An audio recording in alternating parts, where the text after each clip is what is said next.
Humans are the most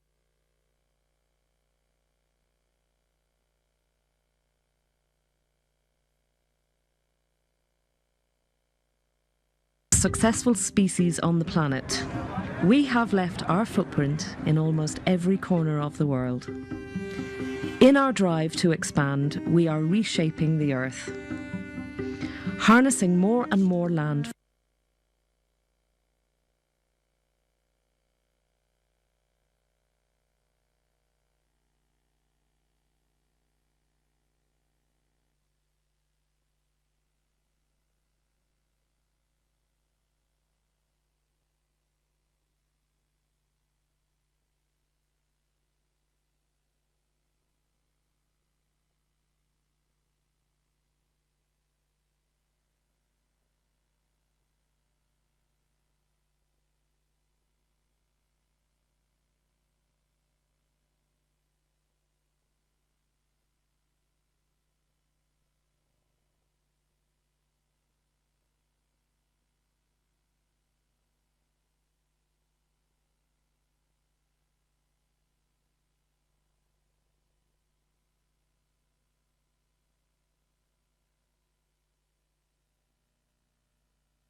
Okay, ladies and gentlemen, if I may have your attention, I think we'll start in a couple of minutes.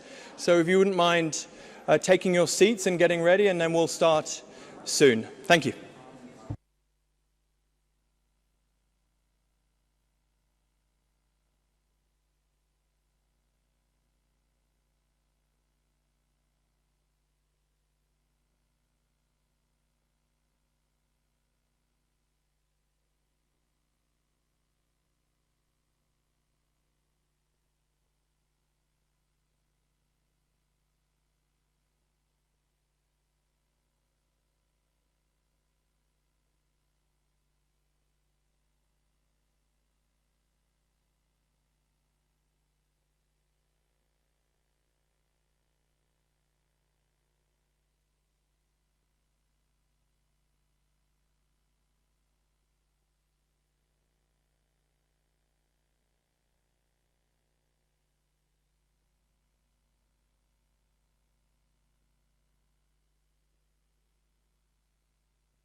Hello, good afternoon, everyone. Welcome. I am the moderator of this session. My name is Yusuf Hassan Abdi, and I would like to recognize the distinguished guest that we have here, Mr. Akim Steiner, our the Deputy Secretary General of the United Nations, Mr. Jan Eliasson, Mr. William Swing, the IAM Director General, Mr. Michael Kitting, the SRSG for Somalia, you're welcome here. And also my panel, His Excellency, former President of the Republic of Kiribati, Mr. Anote Tong, Mr. Robert Glasser, the SRSG for Disaster Risk Reduction, and Madame Shamsat Akhtar, the head, Under Secretary General and the head of, under the Executive Director, I think, of the United Nations Economic Commission for the Asia and Pacific. Without much ado, our session now, this session which is on the effects of people displaced by climate change, I would like to invite Mr. Akim Steiner to give us his opening remarks.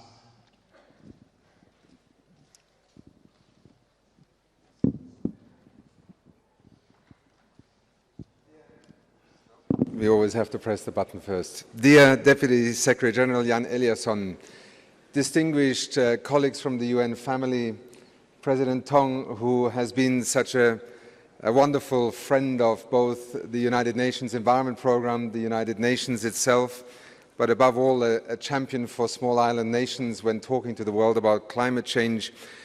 I have so many good colleagues here who I cannot recognize individually, so Deputy Secretary General, let me simply begin to introduce this afternoon's session in terms of why it matters so much that this conversation happens today on Wednesday, the 25th of May, the day after the World Humanitarian Summit. The world is in a very strange place. It has the largest exodus in its history underway. 60 million people forced to leave their home because of conflict, of disaster. And as my predecessor Klaus Töpfer said yesterday, it is one of the tragedies that somebody who has to flee a home finds himself being or herself criminalized in a world that is not ready to either recognize the magnitude of the problem or indeed the desperation of individuals who, against all their own wishes, have become displaced, have become refugees, and are part of this world that is so woefully unprepared. The World Humanitarian Summit sought to bring together world leaders, civil society, the humanitarian world, and also the development world, and I'm sure DSG you will speak to that in a moment. It is quite clear that in our ability to respond to this phenomenon, we not only face a humanitarian crisis, we also face a deeper crisis of asking ourselves whether we have focused sufficiently on the root causes. It is here in Nairobi, in the context of the United Nations Environment Assembly, that I believe it is very appropriate to look at one strand of root causes that takes us very quickly to the drivers that in turn explain why so many people are being displaced, why so many people have to flee, lose everything, including all that they possess. In our work in the United Nations Environment Programme, we have learned for many years that the link between conflict and the environment is far more prevalent than we wish to acknowledge. Indeed, very often we find that environment and natural resources can be the cause of conflict. They can also be a way of sustaining conflict because of the economics and the finance that allows conflicting parties to simply extend the conflict for years and years. And it can also threaten post-conflict situations and peace agreements because if not addressed properly, very quickly the same reasons why the conflicts began in the first place can return. We live in times of climate change. We live in times of environmental degradation, and whether it is our colleagues and Minister, I also want to welcome the Minister of Environment of Somalia, my colleague Michael Keating, whether it is in a world and a nation such as Somalia, whether it is around the Lake Chad region, whether it is in the small island nations that are beginning to have to think about actually moving their people to another country. We are entering an age and an era in which the numbers are only just beginning to explode, and I want to recognize also my dear friend and colleague Bill.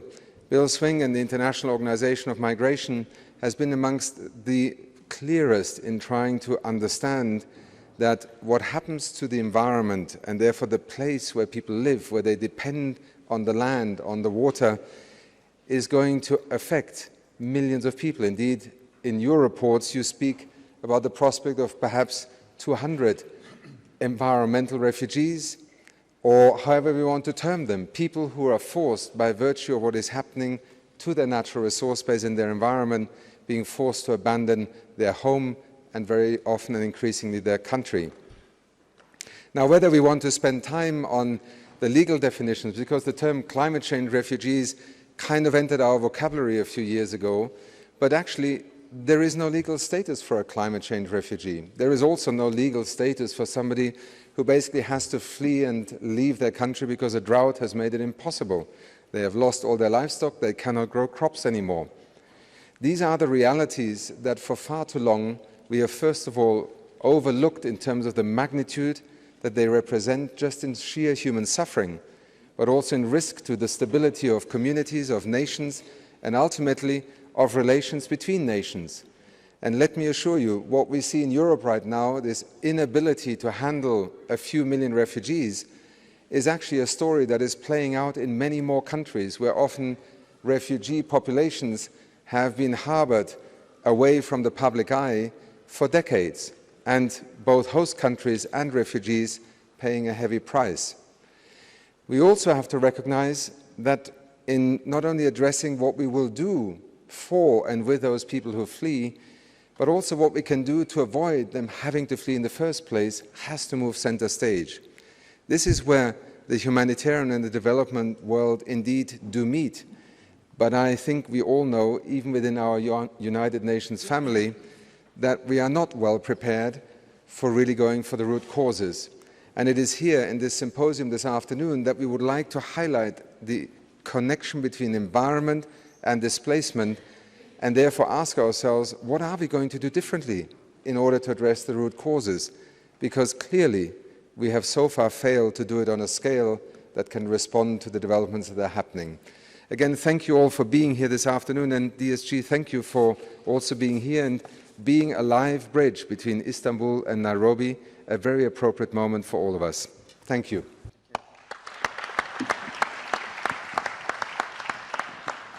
Thank you very much, Mr. Akim Steiner. I want to now welcome Mr. Jan Eliasson, the Deputy Secretary General, please.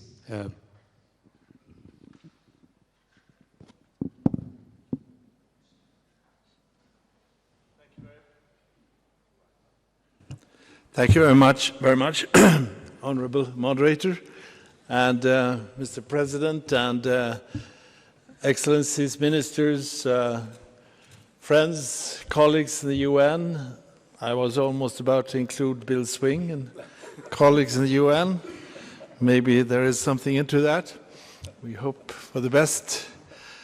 It's great to be with you. I arrived only 2 or 3 hours ago from Istanbul via Dubai. We finished the deliberations last night with the chair's summary. And one of the most important conclusions from the meeting was exactly what Akim was saying, namely the realization that we cannot isolate the humanitarian factor, which we of course dealt with, as you recalled, Bill, from the development factors and the root causes. We now spend $25 billion a year on humanitarian crisis. We spend $8.5 billion on peacekeeping, $28.5 billion more or less on dealing with the symptoms of crisis. You have phenomena like the El Nino. We will have an appeal. We already have an appeal for $3.6 billion for about 20 countries. And the trend is that this will continue. So we simply have to now go horizontal. We can't just work vertically and see issues, global issues in isolation. We have to connect them. And we have to go to the root causes. We have to see the continuum between relief, rehabilitation, development.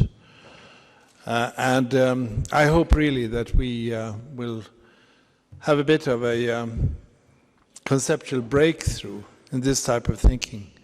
I was Foreign Minister of Sweden and served also in in my nation. And I think we have the same problem of, like the international organizations, that we are organized in silos, but that the problems are horizontal. And I don't think we will make it unless we really break down the walls between the different entities. So good luck to you, Ministers of Environment. You've got to get the Ministers of Industry, Agriculture, Finance, Housing, Cities on board if you're going to do the job right. And they have to be part of your deliberations. So here we are in a new time, and I think the subject that you have chosen for this seminar is very well chosen. Now, in fact, as always, Akim can best conceptualize in the whole UN family, so he has already more or less formulated some of my points, but maybe I can give. No, I like that. It was a very good summary of what I actually want to say here this afternoon. Around the world, hundreds of millions of people are on the move. Many are fleeing armed conflict, persecution, and human rights abuses. Others are escaping grinding poverty and lack of opportunities. Some are, and many are, internally displaced. The figures are well known: 20 million refugees and 40 million internally displaced. And by the way, 244 million international migrants. Others cross international borders and are recognized as refugees. Others are deemed to be migrants with limited protection under international law, which was underlined by Akim. These simple categorizations simply do not correspond to a multifaceted and complex reality in today's world. An ever stronger feature of displacement is the impact of environmental degradation and climate change. Since the 1970s, the likelihood of being displaced by natural disasters has doubled. Between 2018 and 2014, more than 184 million people were displaced by natural disasters. 95% of this global total came from developing countries.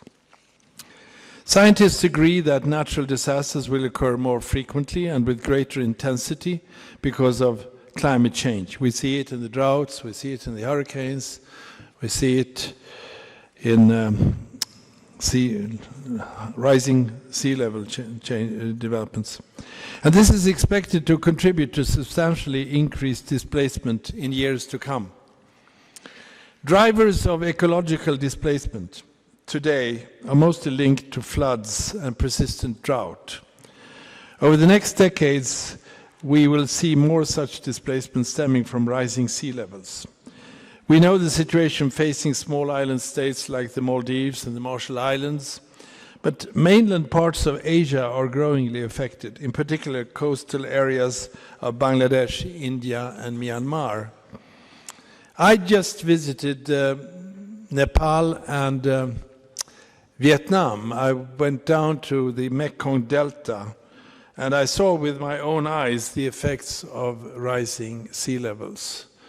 Not only is this area affected by the El Niño and the drought, but there's been a clear deterioration of the situation in this whole area with problems related to not only the drought, but also the levels of the rivers, because dams are being built in neighboring countries. And the land is only 1 meter, maybe 150 or so, in most of that delta. And when the cyclones come, the rivers are contaminated by salt water. So that destroys fish life. But what was also so scary for me was to see, I went out to see the erosion of land. There were kilometers of land that was lost in the last 10, 15 years only. And the land is so porous that the salt water is now entering the groundwater in the Mekong Delta. Which means that I was in a farm with a woman, her husband had died, who said that her cattle was dying because the salt water was making it very dangerous for the cows to graze. They were dying, and she had no work for her sons because there was no rice to harvest, and the animals were dying. And I was thinking to myself, this is not Marshall Island, Maldives. It's an area of 18 million people. So the sea rise, you talk about rising the sea level, we have a problem in 60 to 80 years. No, we have a problem now. We have a problem now. It happens right now. These figures that I said earlier is human lives destroyed because of the environmental damage being done to this world. I mediated in lots of conflicts, by the way, but my daughter tells me that, Dad, you should mediate peace with nature. When I see representatives of indigenous population, I say, you understand better than anyone, we have to have peace with nature, respect of life, human beings, animals, plants, and make peace with nature. That's our job. That was a long digression from my speech. So climate change is a threat, but it's also a threat multiplier. It exacerbates other root causes of displacement, such as food insecurity and water scarcity. And these crisis factors, in turn, increase the risk of violent conflicts, which themselves drive forced displacement. And of course, displacement itself can contribute both to environmental degradation and growing risks of disaster and conflict. So it's a vicious circle of things becoming worse through the interrelated factors. More droughts are likely to force many rural inhabitants to move to cities, as we know. Many will settle in risk-prone areas, such as hillsides, floodplains, or low-lying coastal areas. I can't resist telling you, when I was the first humanitarian Undersecretary General responsible for emergencies in the early 90s, I went to Bangladesh, 1992. It was some months after the most horrible cyclone disaster that I can recall. In about 50 minutes, 119,000 people drowned. 119,000 people drowned in 45 to 50 minutes. The reason I reacted to this, when I remember this now, is that it's usually the poor that pay the price. When the houses fall down in Haiti, you can make a social analysis to see who dies. The ones who live on the hillsides. But in Bangladesh, a great number of those who drowned with this 6-meter-high cyclone wave were people who were planting their rice in areas which were not even on the land map. They were living maybe 30 centimeters above the sea level. So that's where they were the ones paying the highest price. So there is a very interesting relationship also to poverty. And that's why this is such a fascinating, important subject, which we really should take on. And the influx into cities also adds to pressures on water, energy, food resources, labor markets, and housing. Given the scale and complexity of these issues, individual countries cannot address them on their own. International cooperation and action is essential and must be strengthened. And I want to introduce a formula that I hope you can take home. My view is, if you look at issues like climate change, migration, my view is, and I think I have a pretty good rational basis for saying this, my view is that the good international solution, the good international formula, is in every state's national interest. Think about that. Because so many forces in today's world try to make a huge distinction between national and international. The problems are outside. People, ideas, whatever. But if you come to the conclusion that the global challenges require international solutions, it's completely impossible to have a national solution on migration or on climate change. So you have to make the point in order to convince people of multilateralism that it is in the national interest. Can you imagine the parliaments of the world coming to that conclusion?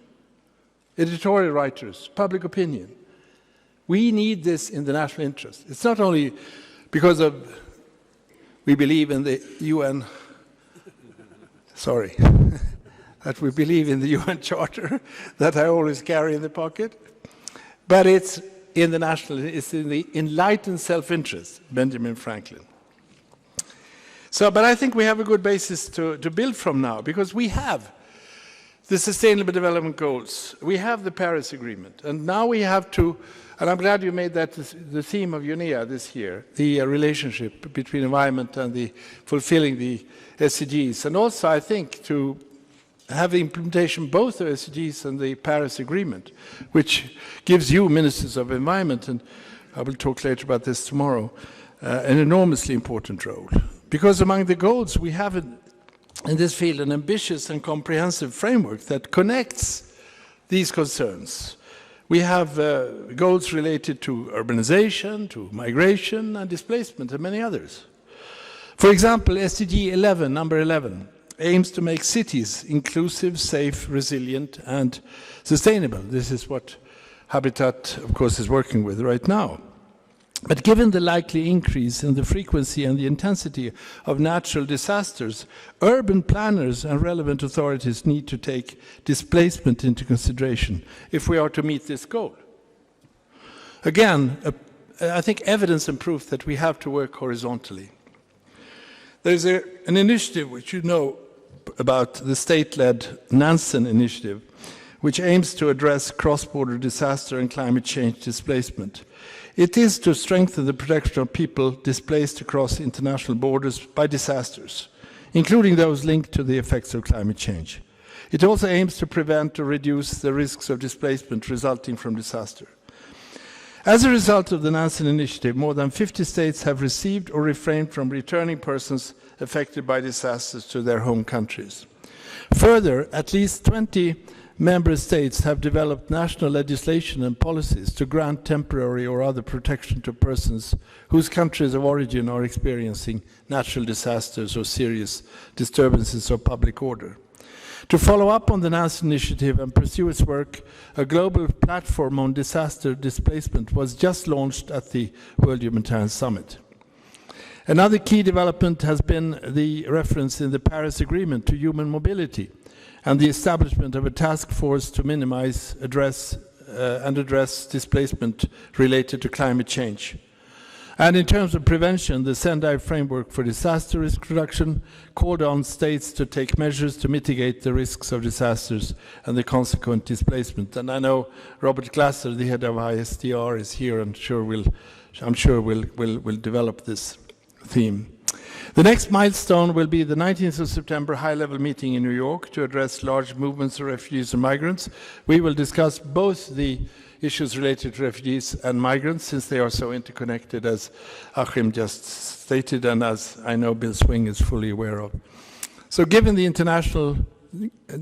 interconnected global challenges of climate change, poverty, conflict and displacement, it is essential that member states and all of us seize this opportunity to pursue a deep and broad deliberation on the role of large movements of migrants and refugees in our new global landscape.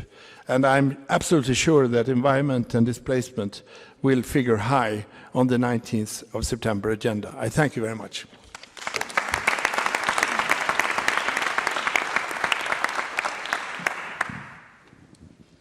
Thank you, Deputy Secretary General Jan Eliasson and the Executive Director Akim Steiner. I gather they're going to move out to attend other urgent matters. And we're going to proceed with our discussions, the panel discussion. Before we start, I think that we would have a video, a short video, that would set the scene for us on the theme of the symposium, Environment and Displacement, Root Causes and Implications.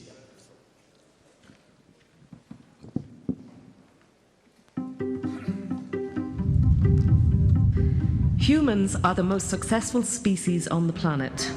We have left our footprint in almost every corner of the world.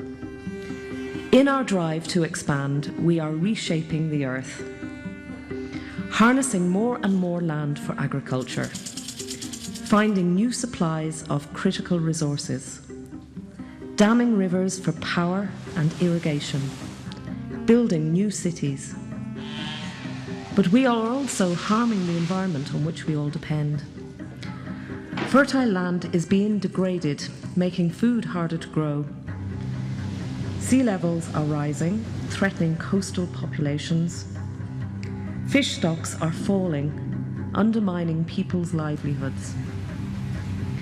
Natural disasters such as floods, droughts, and hurricanes are becoming more intense, threatening millions of people every year. And water, already a precious resource, is becoming scarcer in many places. Fundamentally, environmental damage is making life more difficult in many parts of the world. In some countries, competition for natural resources is contributing to tensions and conflict, and the illegal exploitation of resources is funding violence. Already, natural disasters force more than 26 million people from their homes every year. That's about one person every second. But that's part of a much bigger and more worrying trend. Right now, more than 60 million people have been driven from their homes by war, persecution, disaster, and poverty. This is a number that is unprecedented in the history of the United Nations. These threats may intensify with climate change. As deserts spread and sea levels rise, millions of people all over the world will be faced with bleak choices about their future. Others won't even have a choice as island states disappear and food production becomes impossible. By 2050, the world may see 200 million people displaced by environmental change. We need to find ways to move away from never-ending humanitarian crises. This means we need to address the environmental root causes that fuel conflicts, exacerbate disasters, and drive displacement. We need to find ways to empower people to live safe, secure lives.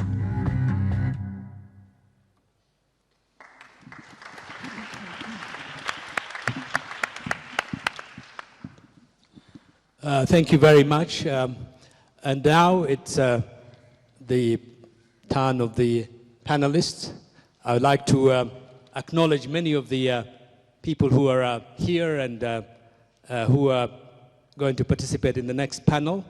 But most importantly, the group that is here, led by Mr. Anote Tong, the former president of Kiribati. Mr. Tong is a distinguished campaigner for environmental change in the world, spearheading climate change and awareness of climate problems in his own country. He has had won a number of awards and recognition acknowledging his contribution, leadership on climate change and ocean conservations. He has been the president of his country and retired from politics at 2016. I would like you to start our discussion on this important topic of environment and displacement. Please. Thank you. Thank you, Mr. Chairman. I know we're a bit short of time, so let me be very direct. First of all, yes, I am the former president. It doesn't mean that I've given up. But I have been doing this for all of my term of more than 12 years. But I think the stories that have been told, I don't want to repeat it, but our situation is very serious. According to the projections, some of the pictures that you saw there would have come from Kiribati, and I saw also from Tuvalu. But it's a situation that the most vulnerable countries are facing. The situation in Bangladesh is the same. Our situation is so that our entire country will be underwater within the century. And already we are having very serious problems. So the question is, what have we tried to do about it? Okay? And the answer is there is nothing we can do about it. It's you that's going to have to do something about it. And that is the truth. Because my understanding of the science is, according to the science, no matter if we cut emissions to zero, we will still go underwater. And so the question is, what has been our strategy to try to tackle this? Well, my first strategy has been to try and keep talking. I've been talking for more than 10 years, and still there is no solution in sight. And so I was in Paris, I was in New York. I'm still looking for the solution. But the reality is, unless something is done, our people will have to move. And so what we have done is to adopt a strategy that we want to remain a species. We don't want to go extinct, okay? So we want the people and the country of Kiribati to remain. So we are committed to doing something with assistance, hopefully, from the international community. So some reclamation work will have to be done. We are already working with some partners. Hopefully, they will be able to deliver. The rest of the people, what happens to them? There is no choice. They have to be relocated. And so I've come across comments like, and so your people will become climate refugees. I've always rejected the notion. I said, no, they will not be climate refugees. There will be people who will migrate with dignity. Now, you can find an explanation for that. But basically what I'm saying is, we want to prepare because we know this is happening. We want to prepare our people to relocate to the countries of their choice of their own free will, beginning from now. But we need your partnership. We need to be able to deliver so that they will be trained, so that they can migrate, move into the societies, wherever that might be, as people with skills, people who will contribute to the communities they move into. I want to put a new definition to migration, to people who are displaced. I don't want our people to be refugees and be labeled with that label of that stigma. And so that has been what we are planning. What else have we done? Okay, we bought land. And the reason why we went ahead to buy land, because nobody else was listening to our voice. There was nobody coming forward to say, maybe you can move here. And nobody has yet. So we bought land in Fiji, just as part of the statement that we wanted to make to the international community, that you're still not acting. And I'm still putting that challenge here today. And I will continue to do it. Because we talk about the root cause. The root cause is not of our making. But the solutions has got to be a very, very strong partnership with people. People with compassion. It's a moral challenge of our human values. And I've always said that. Always said that. And so the question is, will we rise to the challenge or will we not? And so let me go back to buying land in Fiji. When we bought land in Fiji, all the journalists used to come and say, oh, you're moving your people. I said, no, because I was afraid of what the Fijians would do. So I said, it's an investment. And later, of course, Fiji, perhaps one of the very few countries that's risen to the challenge and may offer a solution. Fiji has come back and said, yes, if and when Kiribati and Tuvalu and those countries in the Pacific that require somewhere to go if they go underwater, then Fiji is ready and willing to accommodate them. Now, that is the kind of solution that we need. And unless we can come up with those kinds of compassionate solutions, it's going to be very difficult. We are already seeing this happening in Europe. There is a rejection, there is a pushing away of people. The displacement of people in respect of climate change is going to be maybe many, many times more than that. And there will come a time when we will run out of where to run to. Thank you. Thank you, Mr. President. We have heard in clear terms the serious and real implications of climate change and causing displacement, in this particular the case of Kiribati. And we've also heard the implications in terms of numbers. 60 million people have been displaced. Huge number of people, and the impact of this all over the world, particularly in developing countries. In the case of Kiribati, it seems that we have a partnership in Fiji that is willing to... Now, Mr. Glaser, who is the Special Representative of the United Nations Secretary General for Disaster Risk Reduction, what are we doing in the international community to address this serious problem of climate change displacement? Thank you. Firstly, just a comment at how deeply, deeply disturbing and tragic that comment was, by imagining this applying to my own country, Australia, and delivering a message, please, when our country vanishes, please accept us, don't treat us as pariahs when we move somewhere. How deeply disturbing that idea is, and unacceptable. I wanted to make a few comments about disaster tolls, because what we've seen over the last 10 years is $1.5 trillion in losses, 1.7 billion people affected. The costs of disasters, over $300 billion per year. We actually don't know what the real costs are, because there are huge gaps in data. They're huge costs, clearly, and as the Deputy Secretary General mentioned a moment ago, we're not meeting the existing humanitarian need at all. Last year, humanitarian appeals were only funded, only 50% of the need was funded. This year so far, there's an 80% shortfall in humanitarian funding. And of course, as we've heard from a number of speakers already, with climate change and population growth, the needs they already are accelerating. The trends are not looking good.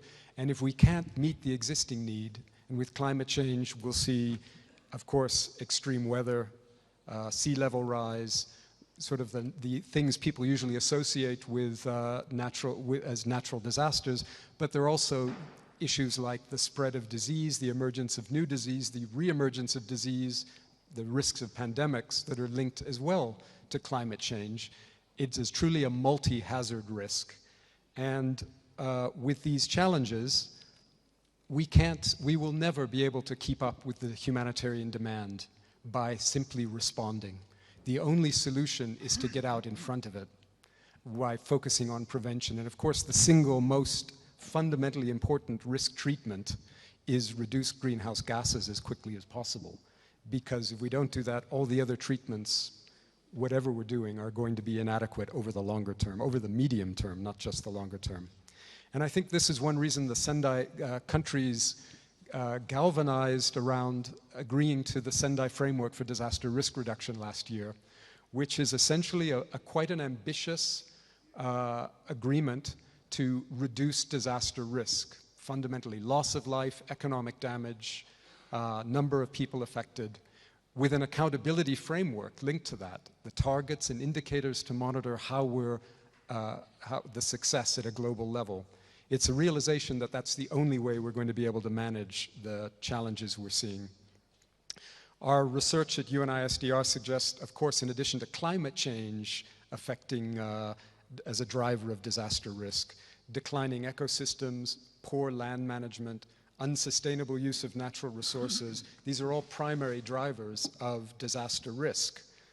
And as a number of speakers, our opening speakers have commented on the issue of displacement, disasters triggered by natural hazards caused twice as many new displacements, or caused twice as many in 2015 as conflicts and violence did. And of those natural hazards, 90% of them were climate related.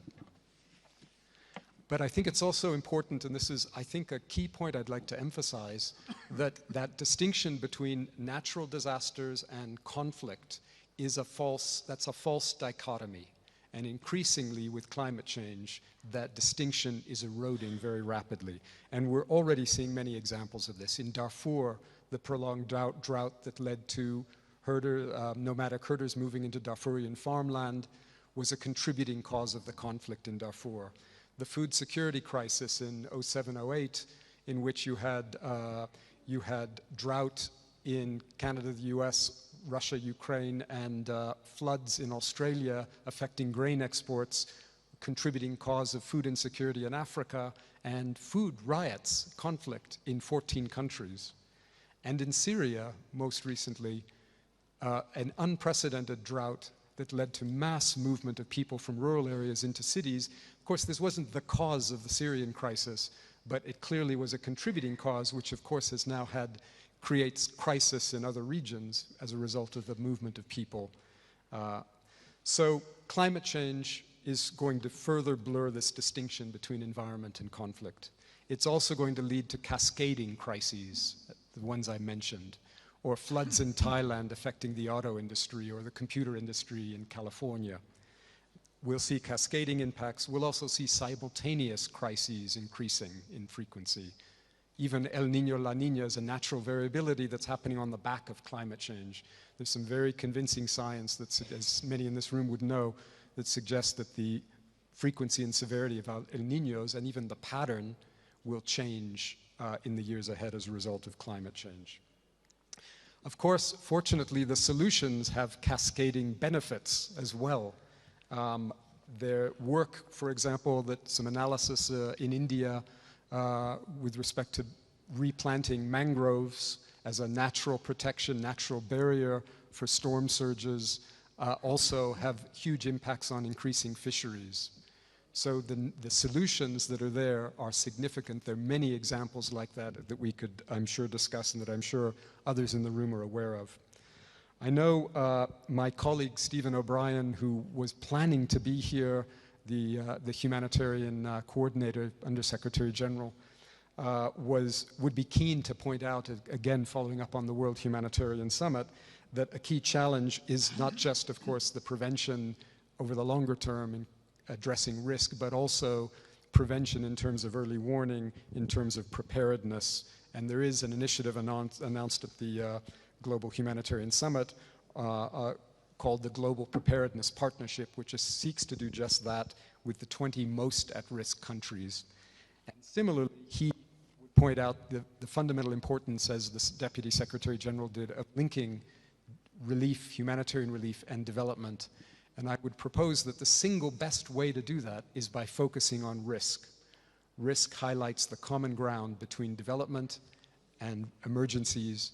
It also enables a discussion between an environment ministry and a finance ministry, because the risk and the risk profile equates to a dollar amount, a financial amount, which is a way of communicating with finance ministries to ensure risk is incorporated in core resource investments, economic choices that are made. Thanks very much.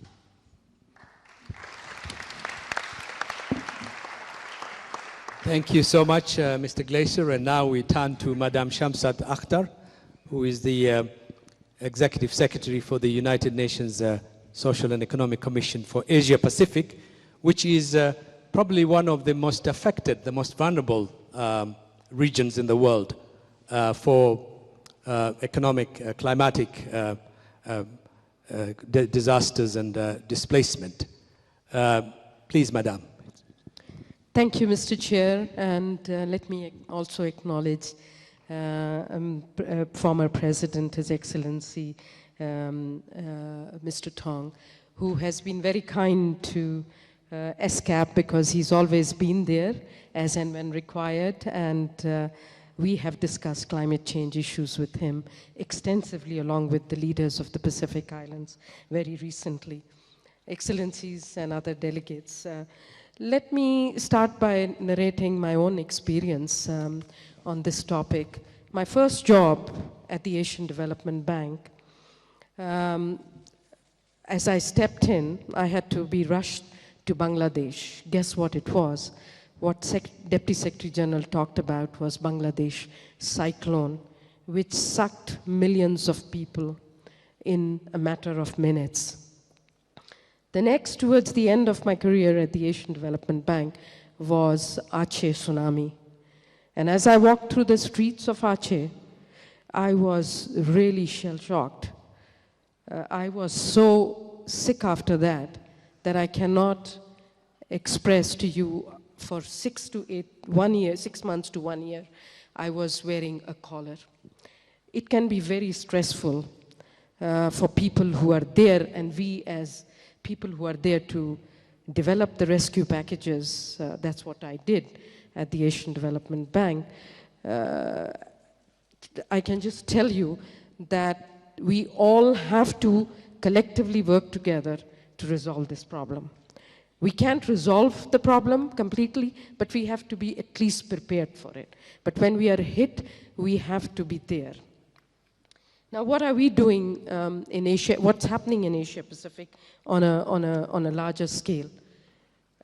My colleagues, Robert has just pointed out to the overall figures and dimensions. Let me mention that Asia Pacific is the world region's most vulnerable to natural disasters. Over the last decade, there were about 1,625 natural disasters, representing 40% of the global total. In 2014 alone, 16.7 million people were displaced by disasters in Asia, or 80% of the global total. I present these figures because we are a very high stress area. Of course, Pacific is intense, but we have tremendous amount of vulnerabilities across a number of countries. Of course, the links between displacement and the environment are, in my view, quite intricate and quite multiple in dimensions. Our experience of our region indicates that displacement can be caused by either a sudden onset of an event, which you didn't anticipate, even though there are very advanced early warning signals now on this developed, and some we are working with our collaborators, or you can have slow onset events, which really are gradual or long-term. Now, the former, of course, trigger immediate unprepared migratory elements, while the latter, at least one can prepare for, because you are seeing this happening, and as was mentioned in case of Kiribati, we know something may happen one day. So why not plan today, and why not think about a collaborative mechanism to do that? The overwhelming majority of the people in our region that I have talked about in terms of the number were displaced due to climate-related disasters linked with sudden onset crisis. But we are also now seeing a growing impact of the longer-term gradual onset challenges. I'm not going to go into every detail of the type given the time, but I have to say we are seeing definitely a trend towards rising sea level, which is threatening our region quite a bit, and increased soil salinity. Of course, flooding is another major problem, which in one stroke can wipe out millions of people. And I can speak from my own country point of view that one flood that happens can wipe out 2 million people in one stroke along.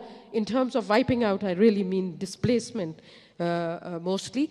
Of course, there's a lot of people who lose their lives, but basically all livelihoods are wiped out in the process. Migration, in my view, may be a good adaptation strategy because it does enable households to secure lives, build their resilience, and access alternative sources of income and livelihoods. But I haven't seen as yet a great model of migration, and of course you all are coming from World Humanitarian Summit, but it only requires very strong cooperative solutions. And in that context, I have to say, to some extent, regional commissions are great institutions within United Nations who are looking at some solutions to these problems. But before I get into that, I do want to zero in on the Pacific Islands. I have a great responsibility to talk about Pacific Islands because all the leaders of Pacific Islands have requested me to make sure their voice is heard through our office.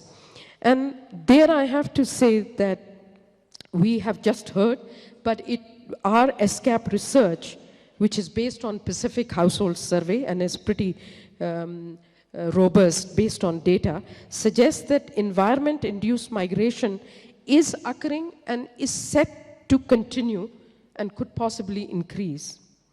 So in Kiribati, your country, almost every household has been impacted by environmental hazards over the past 10 years, including by sea level rise. A quarter of all movements are attributed to climate change in this island. 3/4 of households in Nauru have experienced one or more impacts of climate change in the last decade, in particular drought and irregular rains. Roughly 40% of households reported they have experienced sea level rises during the last 10 years. And some 10% of the people experienced migration over the last decade.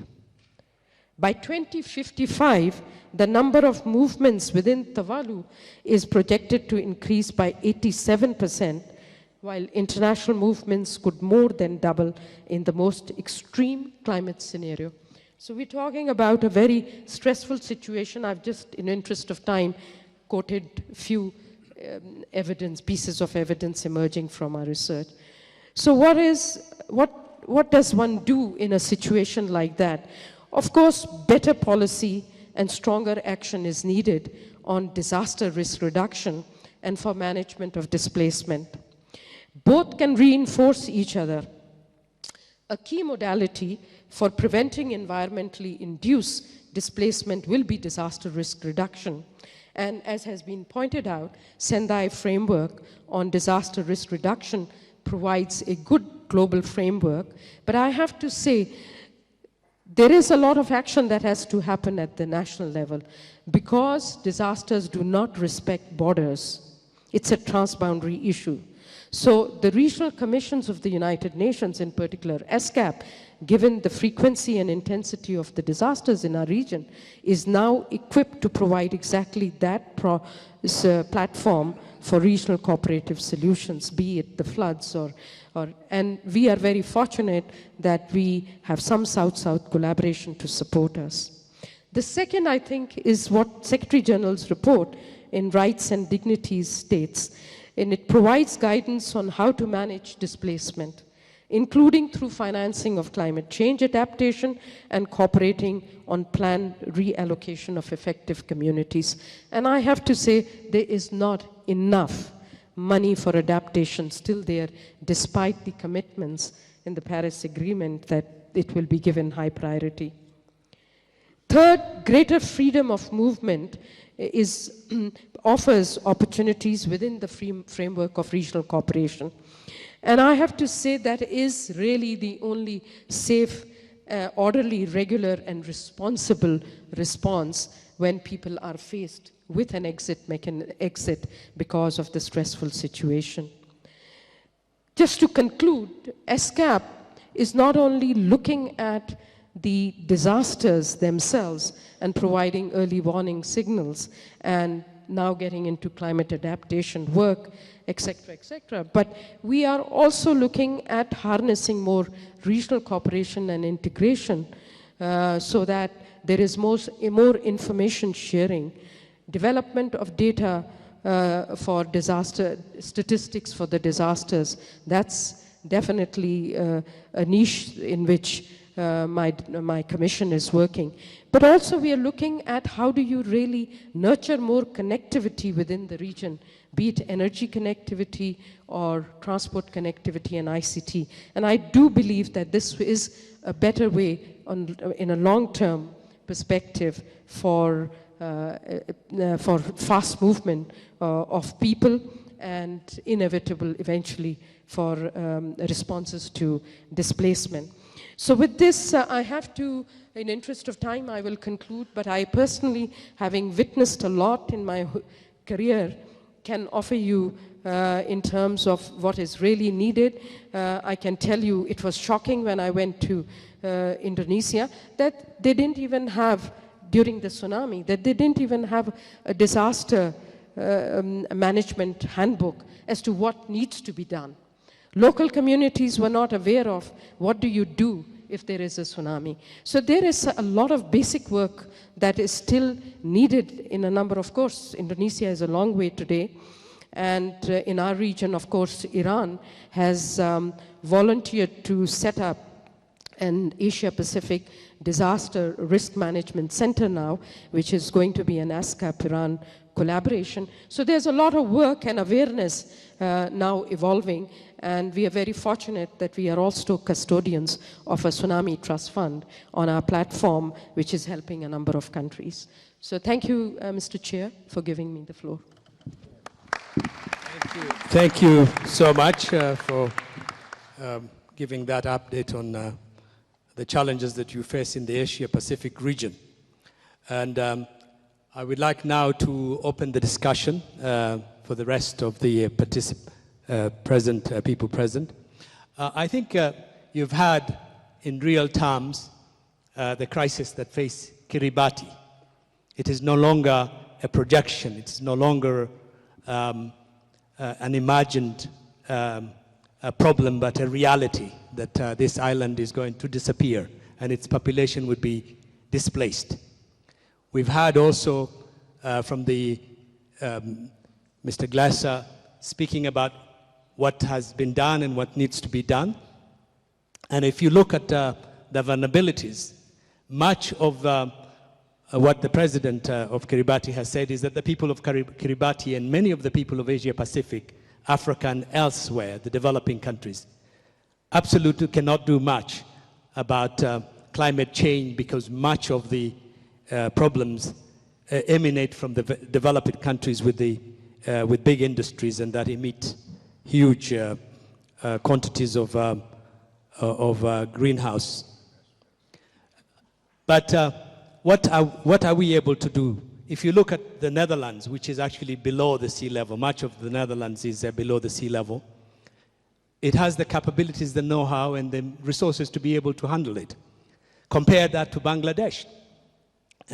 When we had the Hurricane Katrina in the United States, 1 million people were displaced in that particular disaster, but not many people died. But in the case of Bangladesh, thousands perish every time whenever there is a flood. So there are communities that are vulnerable and are not able to meet the crisis that they face. How do we reduce vulnerability, share responsibilities in addressing and tackling environmental disasters and displacement? In the case of Africa, we suffer constant droughts, cycles of drought. Millions of people are displaced every year by environmental related problems. Somalia is a good example.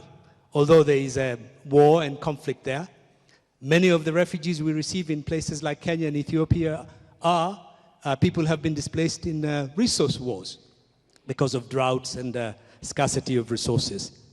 And in the Great Lakes as well as in Sudan. And increasingly, the well-to-do countries of the world that could actually share that burden are closing their doors for migrants and refugees as well. So maybe I could point out to maybe SRSG Michael Keating.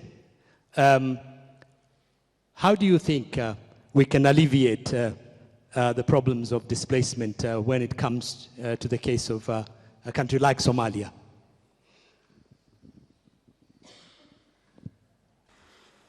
Goodness, Mr. Chair, you're putting me on the spot. But let me try and answer that. I much appreciated the references to the connections between conflict, environment, and displacement. And I believe that our understanding of what the contribution of environment to conflict has increased dramatically. I think our understanding of how environment can contribute to solutions is still pretty primitive. In the case of Somalia, I've been discussing with the minister the dynamics whereby unbridled exploitation of resources is contributing to displacement. It is a symptom of conflicts between clans and sub-clans and others who are competing for a diminishing asset, natural resources, whether it's water or whatever. And the question is, to what degree can an understanding of natural resources contribute to efforts to improve peace and conflict resolution? And I know there are others in the room who've worked on this. But in the case of Somalia, he and I are in a conspiracy of two to see if we couldn't look at the role of energy as a way of trying to transform the situation. And I think energy specifically is a contributor to, it both is a cause of conflict for very obvious reasons and for a very long time. But to what degree have we been looking at the role of energy as a potential cut-through way of trying to turn conflict around? I mean, in the case of Somalia, it's the wind displaced in Africa. It's got unbelievable solar resources. It's got unbelievable thermal resources. But the energy sector is part of the war economy. People are making more money out of privatized energy rather than looking at how can you capture those resources, preferably before oil and gas is found, because if oil and gas are found, then we're suddenly into a totally different ball game, with a view to looking at solutions. And when it comes to displacement, I believe there's also a huge potential for looking at energy for displaced people as well. Kenya generously hosts hundreds of thousands of refugees. You know, to what degree are we looking at energy as a way of transforming their lives and even contributing to the communities around them? So you've put me on the spot, so that's my instant answer. But I mean, maybe the minister, I should defer to him as well. Thank you. Thank you so much. I apologize. I hadn't acknowledged the minister. His presence wasn't brought to our attention here on the panel. Please, welcome me. Thank you very much, Mr. Chair, for giving me the opportunity also to talk. I'm extremely delighted to see that we are looking into the root causes of the problems. Whether it is an environmental problem or other problems, I think it's very, very essential that the root causes of all problems are actually identified. And once these root causes are identified, then we can actually bring about not just a temporary solution, but a lasting solution. When we talk in terms of peace building, for instance, we can bring about a negative peace instead of a positive peace, a negative peace in the sense that that you only look at the short-term solutions vis-a-vis positive peace when you really look into a lasting solution. We in Somalia have noticed that environmental degradation has tremendously affected Somalia. The radicalization that you witness is partly due to environmental degradation. There are areas in Somalia where the kids that were actually engaged in agriculture are no longer able to engage in agriculture because of the fact that their trees were cut and converted into charcoal, and then the charcoal was exported to the neighboring countries. Now the solution for them was to resort to violence, to join the so-called Al-Shabaab, because thinking that by joining Al-Shabaab, then they can actually find a solution. What was the cause? What was the, why have they actually become radical? They have become radical because their areas have actually been destroyed. Their livelihood has actually been affected. So charcoal, the production and export of charcoal is one of the causes of radicalization in Somalia. The revenue that is accrued out of this charcoal is used in the perpetuation of violence. If we really want to, and of course, it's the people that were in the, for instance, in an area called Bay and Bakola are no longer there. They were displaced. They were moved from that place to other places and looking for a better livelihood or looking for something that can actually help them live. They wouldn't be able to get that. So the leaders of Al-Shabaab and other terrorist groups would go to them, and then they will recruit them. And then they will accept to be recruited because they would be given about $10 a day and a cell phone, and they are told that if they die, then they will actually go to paradise. So it's not because of ideological reasons that these kids are actually joining these terrorist groups. It's because of the environmental degradation that had actually happened in their areas, and because of other, of course, areas that have nothing to do with radical, nothing to do with religion or anything of that sort. For Mr. Chair, so if we really want to bring about a durable peace, then we have to make sure that we understand and fully understand the root causes of the problems. And I'm very happy that you have actually, that we're talking about the root causes that lead to environmental degradation. And as a result, even the point that I really want to emphasize is that radicalization in Somalia is attributed to environmental degradation. Thank you very much. Thank you, Minister. It is important for us to hear your voice. I actually represent a constituency in Nairobi, Nairobi City, which has got the largest number of refugees and migrants from Somalia. So we do we have been touched by your conflict. And I myself was injured some few years ago in a terrorist attack.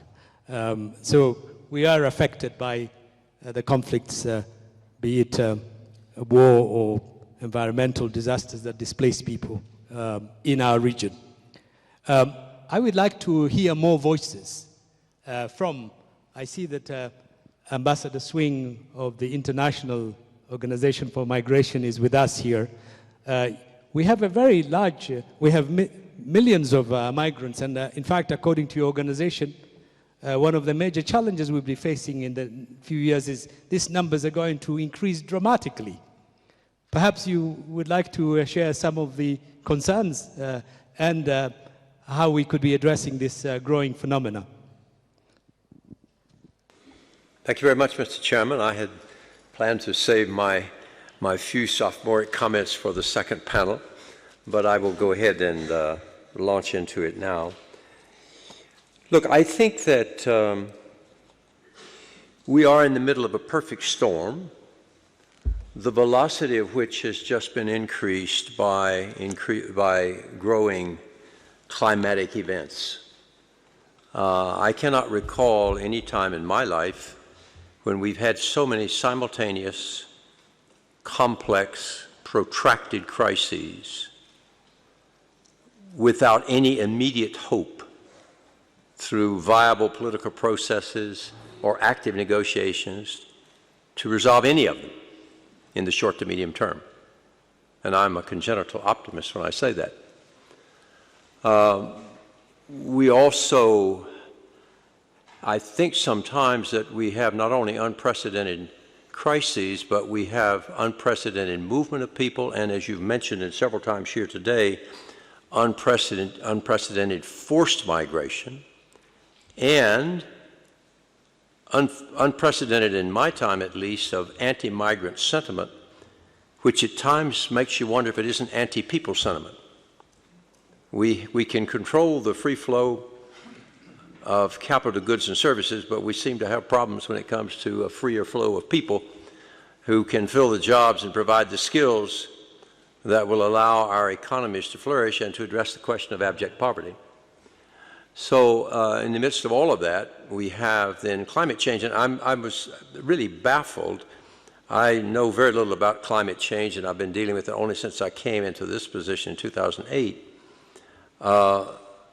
But I remember when I went out as ambassador to Nigeria in early 1990s, Mobil Oil, or one of the companies there, gave me a chance to do a fly low, fly slow trip over Lake Chad. When I was a young officer starting to be what I hoped was going to be an African specialist that led me to 30 years on the continent here, I had learned that Lake Chad was one of the great lakes of Africa. And this was 1992. And people were already building permanent settlements in the base of Lake Chad, which is a phenomenal thing if you think about it.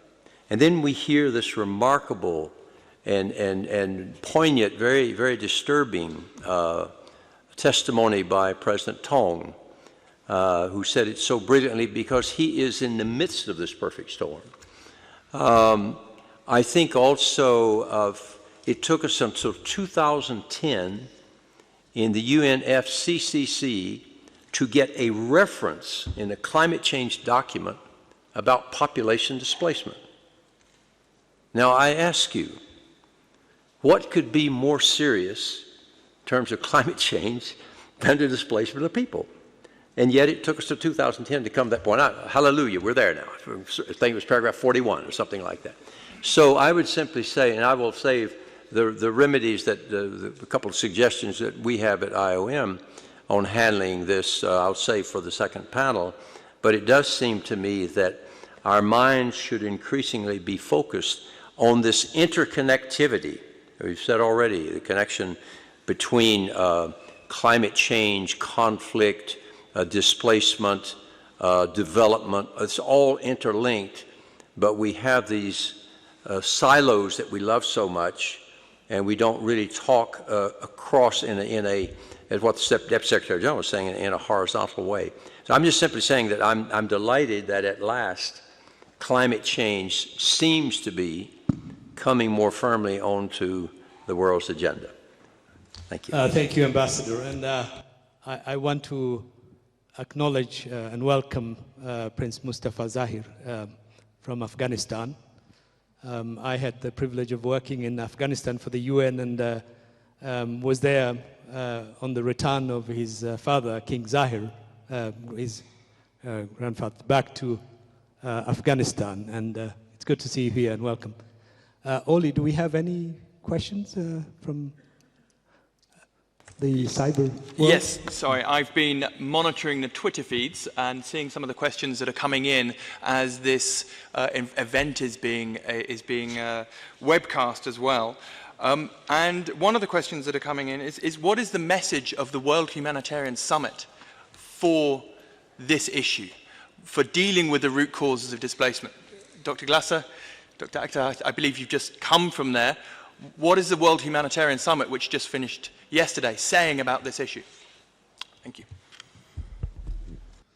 Well, I think I think it's essentially picking up what Bill Swing just said, that, that the silo approach, so that's a detail, let me take it up a level, that these issues are intimately connected, that the idea of thinking about just responding to a humanitarian need is out of reach because of the trends we're seeing, that we're not able to do that, and that fundamentally we need to focus on the upstream challenges to make sure we don't end up in that situation. And that means that means three things fundamentally. One, it means understanding what these crises and disasters are currently costing. Secondly, it means projecting how that's likely to change in the years ahead, because with climate change and population growth, you can't assume the past as a reliable indicator of the future. And then third, with those two pieces, it means embedding risk. Each of those suggests a cost, embedding those in choices we're making at a local level, at a national level, at regional institutions, and globally as well. And fundamentally, that is about ensuring those silos break down, because is it environment, is it economic, is a pandemic a health problem? It's an economic crisis, it's a crisis for tourism, it's a crisis for community services, health, education, and the solutions that we need to make, given the world we're now facing, require that integration. So it's fundamentally about overcoming our short-term thinking, which is hardwired into people, and focusing on overcoming that, thinking long-term and addressing the risk fundamentally.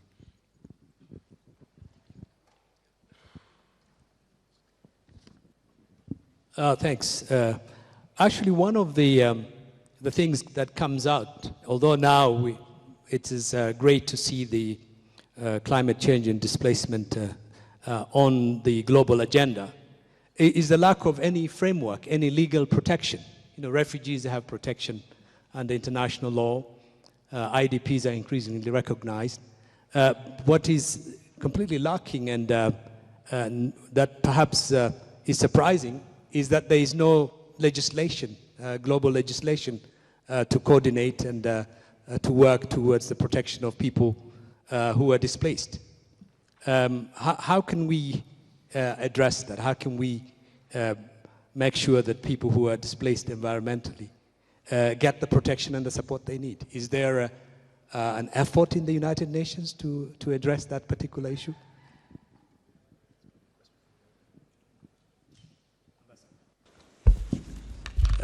I'm sorry that the Deputy Secretary General is not with us, because he could address this much more authoritatively and eloquently than I can. But the Secretary General's report that has just been issued last Monday, a week ago, in preparation for the September 19 summit on large-scale movements of refugees and migrants, is attempting to address just that very question.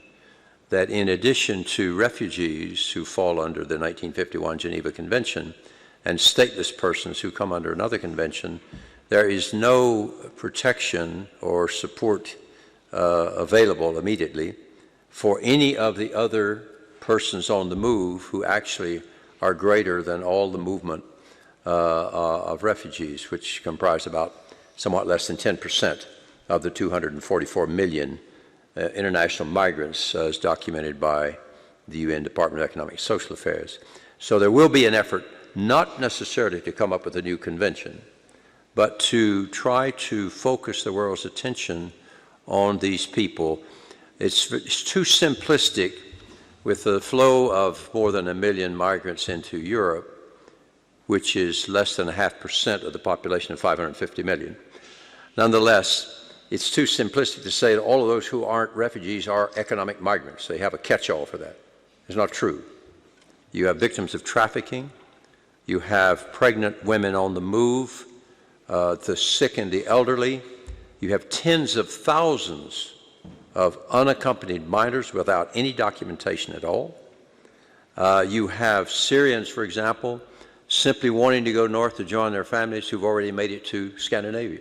So they don't fall in the category of economic migrants. So we want to address that question on the 19th of September. And I think the report is a very balanced report that does try to speak to all those categories. But it is an issue before us that needs a greater attention and resource base on the part of all of us in the international community. Thank you. The gentleman over there.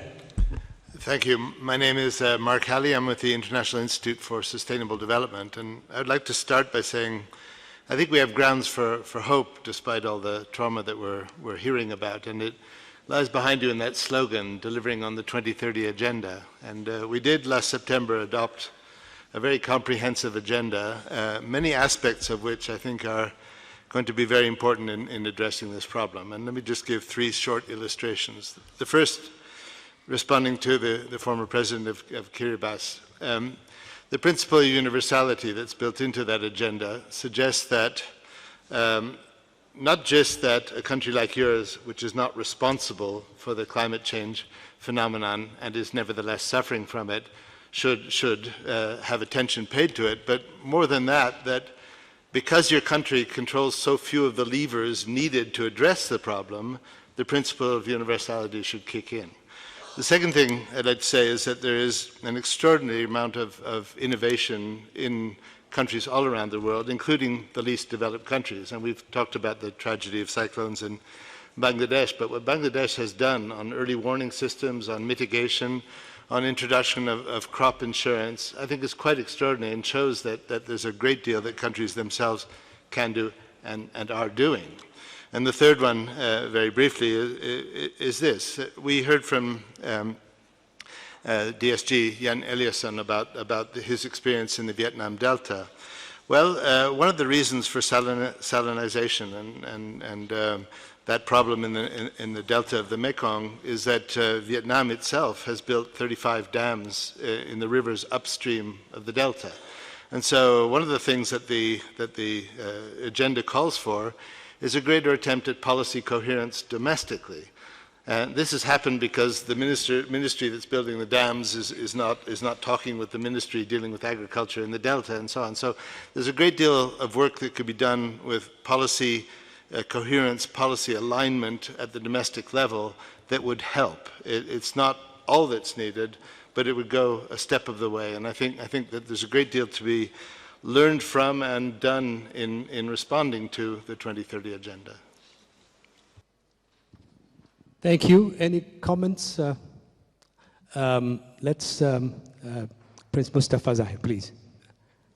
You'll be next, and then I see two more at the back. Gender balance, I'll have you later at the back. Bismillah ar-Rahman ar-Rahim. Thank you very much, Excellency.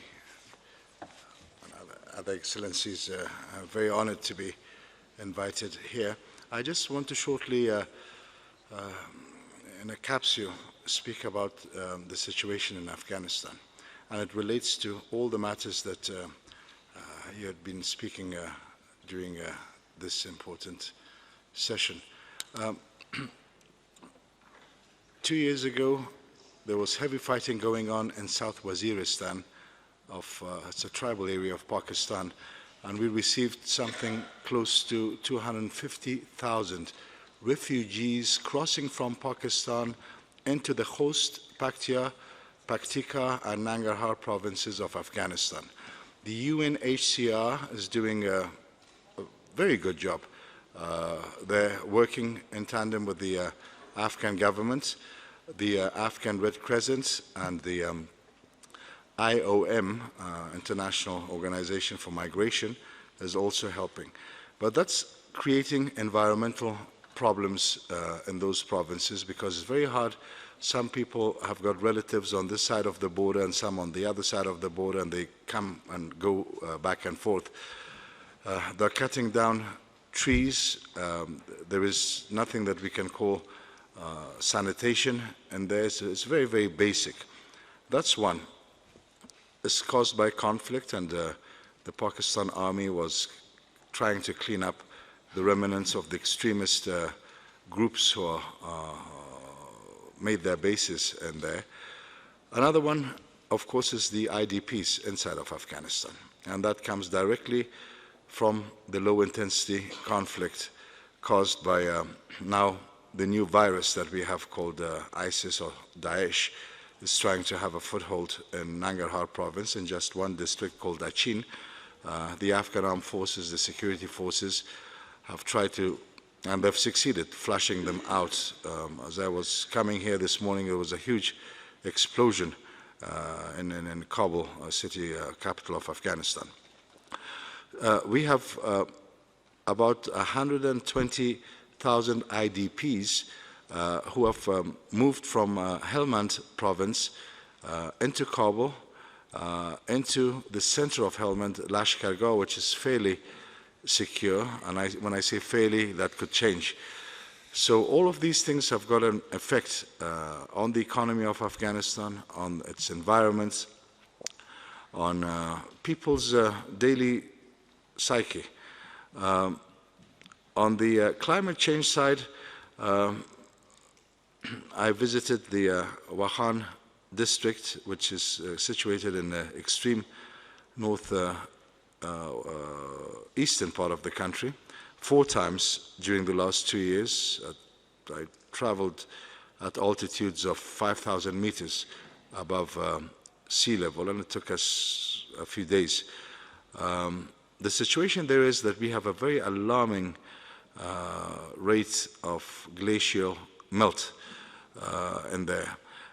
I attended the Paris conference, and I was quite satisfied with the results of that, especially for the least developed countries, with the Green Climate Fund being in the process of being replenished for 2020.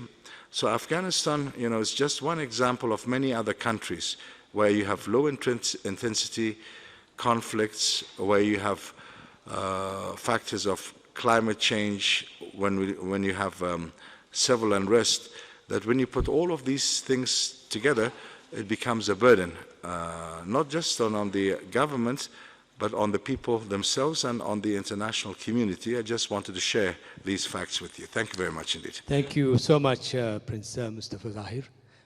I had one gentleman over there. Thank you very much. My name is Atta Benson from an NGO called Community Emergency Response Initiative based in Nigeria. I have 2 areas to speak on. First, I have to also share a Nigerian experience with that of the Minister of Somalia, which has the same characteristics. That is the environment contributing to conflict, and which also leads to migration. My second area will be on the issue of His Excellency, the former president of Kiribati, and I actually sympathize with the situation they are currently facing. But I want to add, despite the fact that they have started negotiation with neighboring countries for possible assistance or reception of refugees from this country, their own country, in case it happens.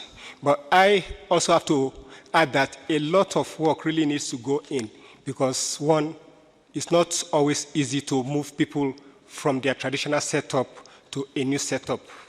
I don't know what their tradition there is, but in the African setup, it will be very difficult.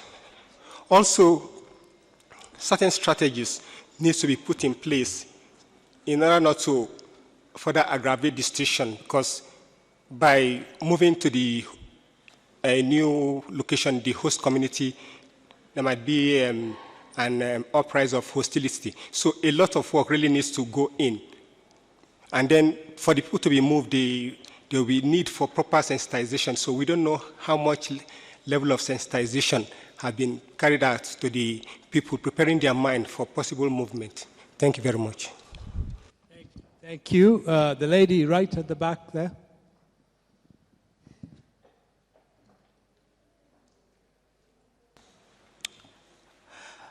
My name is Faith Alube. I work for Kenya Human Rights Commission. It's based in Nairobi, Kenya. I'd just like to comment on the aspect of durable solutions. As we normally speak about communities, and I just wonder to what extent are the communities themselves involved in seeking durable solutions in whatever context, and does durable solution actually exist, just from the experience of the experts? Thank you. Gentleman over there. Thank you, sir. My name is Idris Abubakar Mohammed. I work with the National Emergency Management Agency, NEMA, in Nigeria.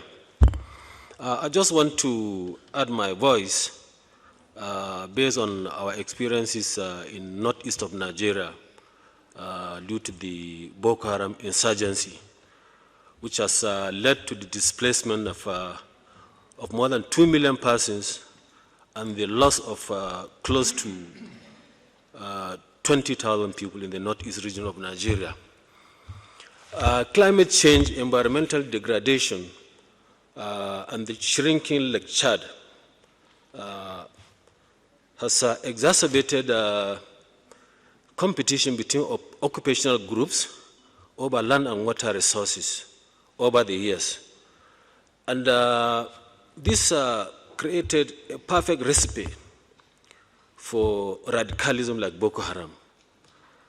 This is an area comprising of northeast of Nigeria, southern Niger, northern Chad, down to the Darfur region and Central Africa, places that have gotten experience in warfare over the years. And with the fall of Gaddafi, the place became awash with light arms and ammunition. Poor governance, environmental degradation, and the radicalization led to Boko Haram insurgency in Nigeria. We are lucky in Nigeria. Almost all the territories occupied by Boko Haram insurgents have been liberated by the Nigerian government. I'm happy one of the speakers here, the director of the IOM, NEMA is having good partnership with the International Office for Migration. We are doing the displacement tracking matrix. So we have a baseline information for human displacement in the country, and we are deploying such information for the rehabilitation, reconstruction of the northeast region of Nigeria. I just want to share these few experiences. Thank you. Thank you so much for your contribution. And now I turn back to the panel.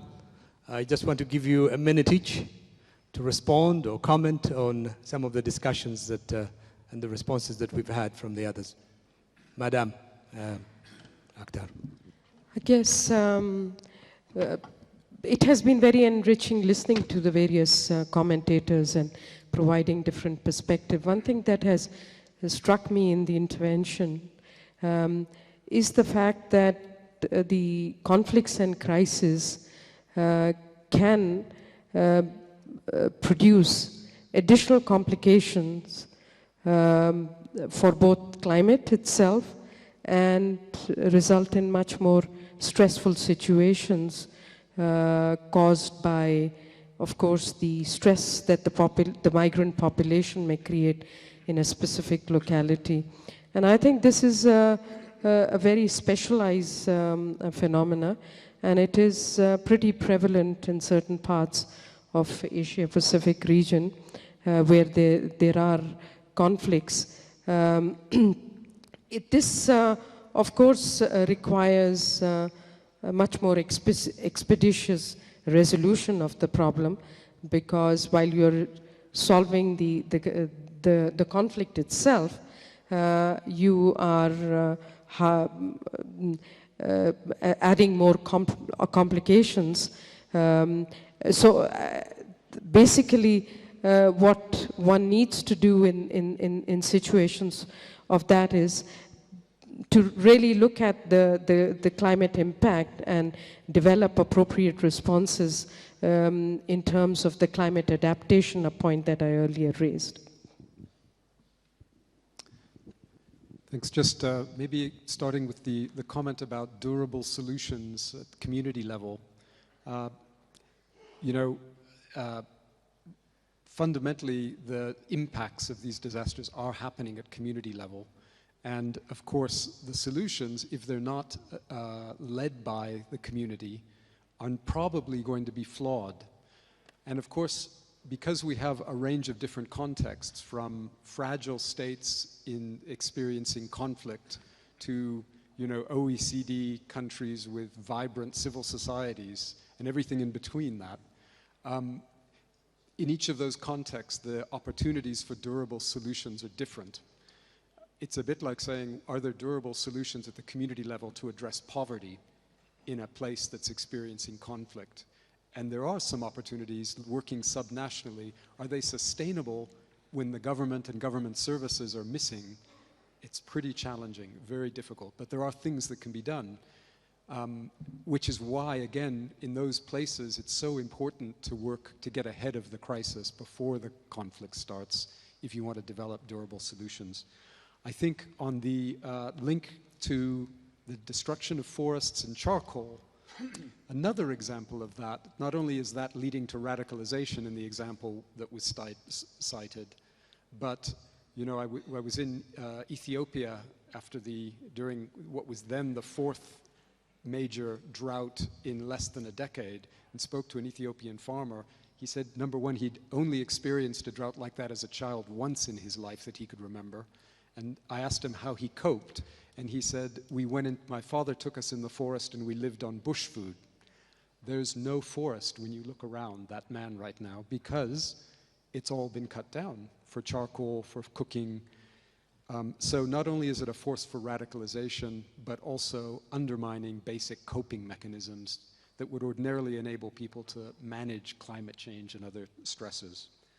And then finally, one comment on energy as an alternative in places like this. It's really interesting because if you have energy, it enables a lot of other things to happen, a lot of economic activity as well.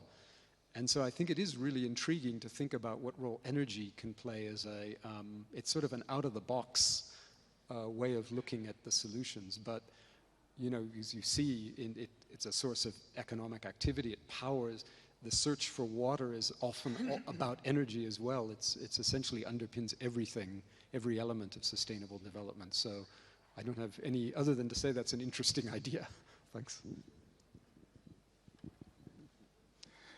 Thank you. I just want to go back to the question, what are the root causes?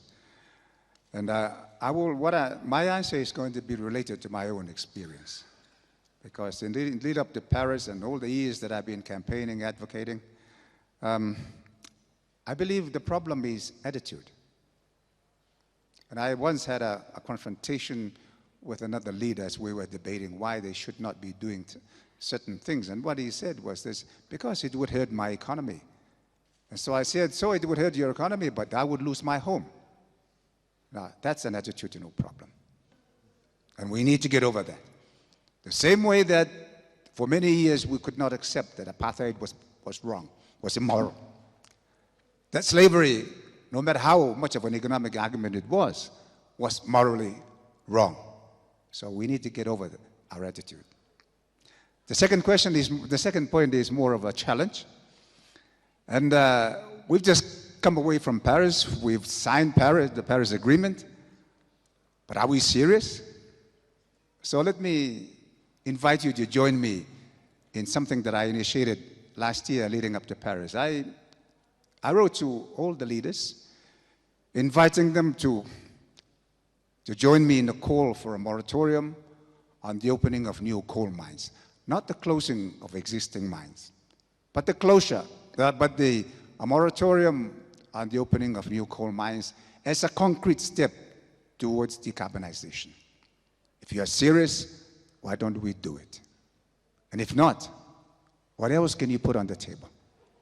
Because if we are serious about what we have signed to, we've got to come up with some very firm propositions for doing it.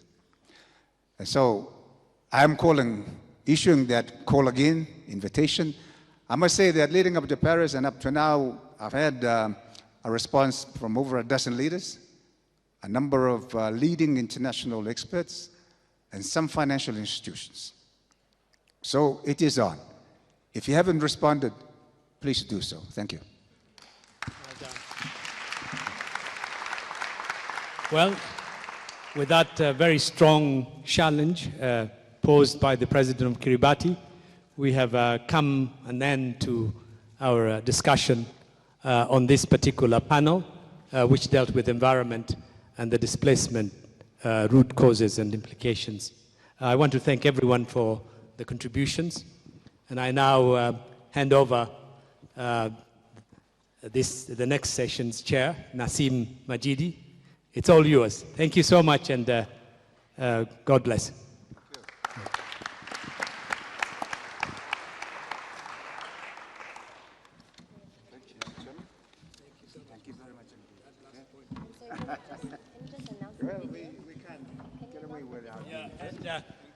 There will be another video which would come up soon to. Thanks.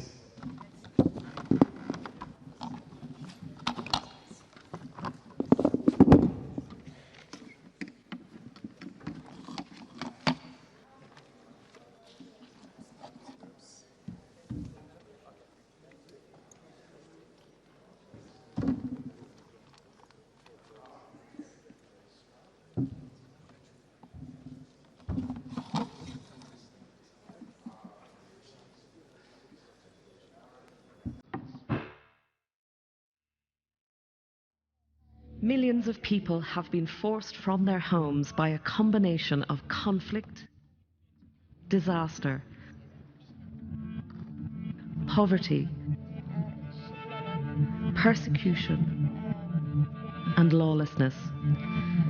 These are age-old problems, but magnified by worrying new trends, and they are happening on a scale that we have not seen in more than 7 decades. This is a worldwide phenomenon. Displacement is affecting countries across the world, from the low-lying islands of the Pacific to the Middle East, from the Sahel to the Mekong Delta. The individual cost is huge. Lives in turmoil. Children who can no longer go to school. Families separated. Never have so many people needed help, protection, peace, a way home. The international community is struggling to deal with this crisis. There's growing resistance among some governments and communities to displaced peoples. But the numbers of those forced from their homes will rise as climate change, desertification, and deforestation intensify. People forced to flee their homes need food, water, and shelter. They need livelihoods, education, and healthcare. The international community has to find a way to meet these needs without further damaging the environment or alienating host communities. We have to collectively find answers to some difficult questions. How do we protect people displaced by environmental change? How can we ensure that life-saving humanitarian action doesn't create new problems? These questions are important now, but they will become even more critical in the years ahead.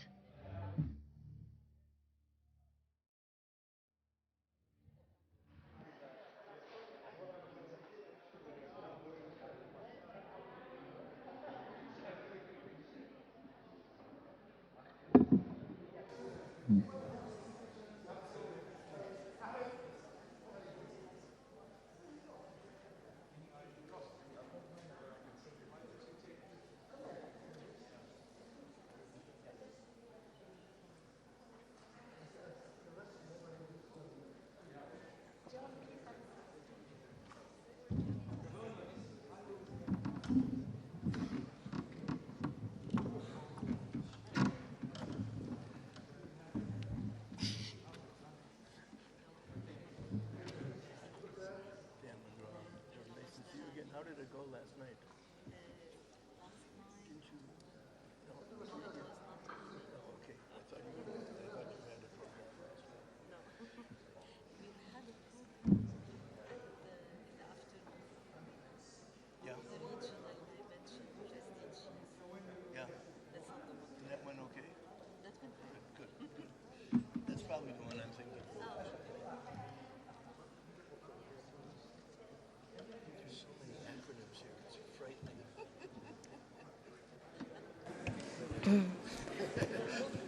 Good afternoon, everyone. Please kindly take your seats.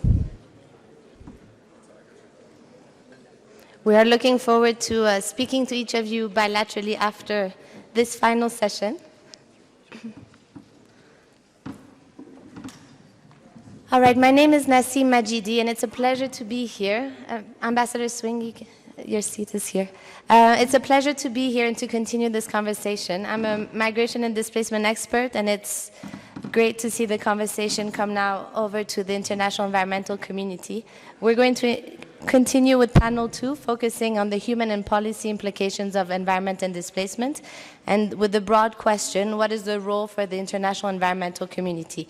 So speaking with us today is a very unique panel. You will rarely have a chance to see these people together on a panel, so I would encourage you to please think about your questions as they speak and to ask them in the limited time we have. We want this to be a conversation.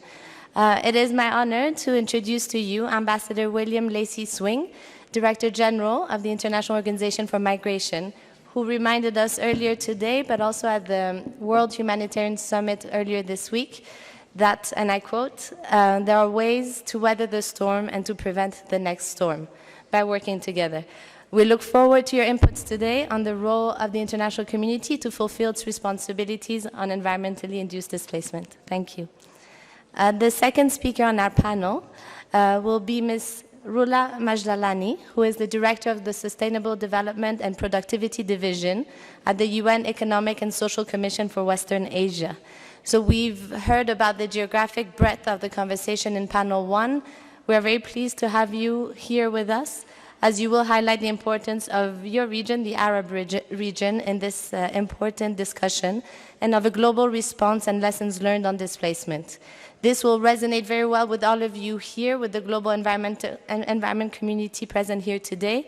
One of the key questions will be, how can we approach environment and displacement in a way that can have broader and positive implications?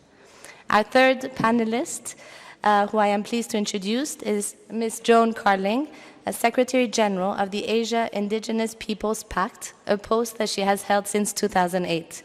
The UN Human Rights Council and the Conference of Parties, COP21, have acknowledged that the consequences of environment and climate change will be most acutely felt by individuals in already vulnerable situations and by specific groups such as indigenous groups. This raises concerns about equality, non-discrimination, and highlights the issue and the term that some have dubbed as climate injustice. We are very pleased to have you here to speak about these issues, and I am particularly interested in hearing more from you about how restrictive migration policies can also impact the rights of otherwise mobile indigenous groups. And last but not least, Professor Daniel McGraw joins us from the Johns Hopkins School of Advanced International Studies. He is an expert in international law and policy related to environmental protection. He will comment on the international legal implications, which we started talking about on panel 1, and on the importance of thinking about and planning around the environmental impact of humanitarian operations. Should the humanitarian community be addressing the environmental footprint of life-saving action and relief work? This is a key question that we'd like to discuss with you today. Now, without any further ado, I'd like to open the floor to our prestigious panelists. We will start with you, Ambassador Swing.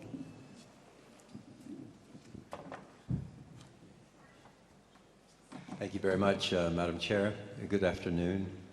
Delighted to be with you. It's a real honor for me to be here to speak in the name of the International Organization for Migration. I have our regional director here, my good friend Jeff Labovitz, who's here all the time.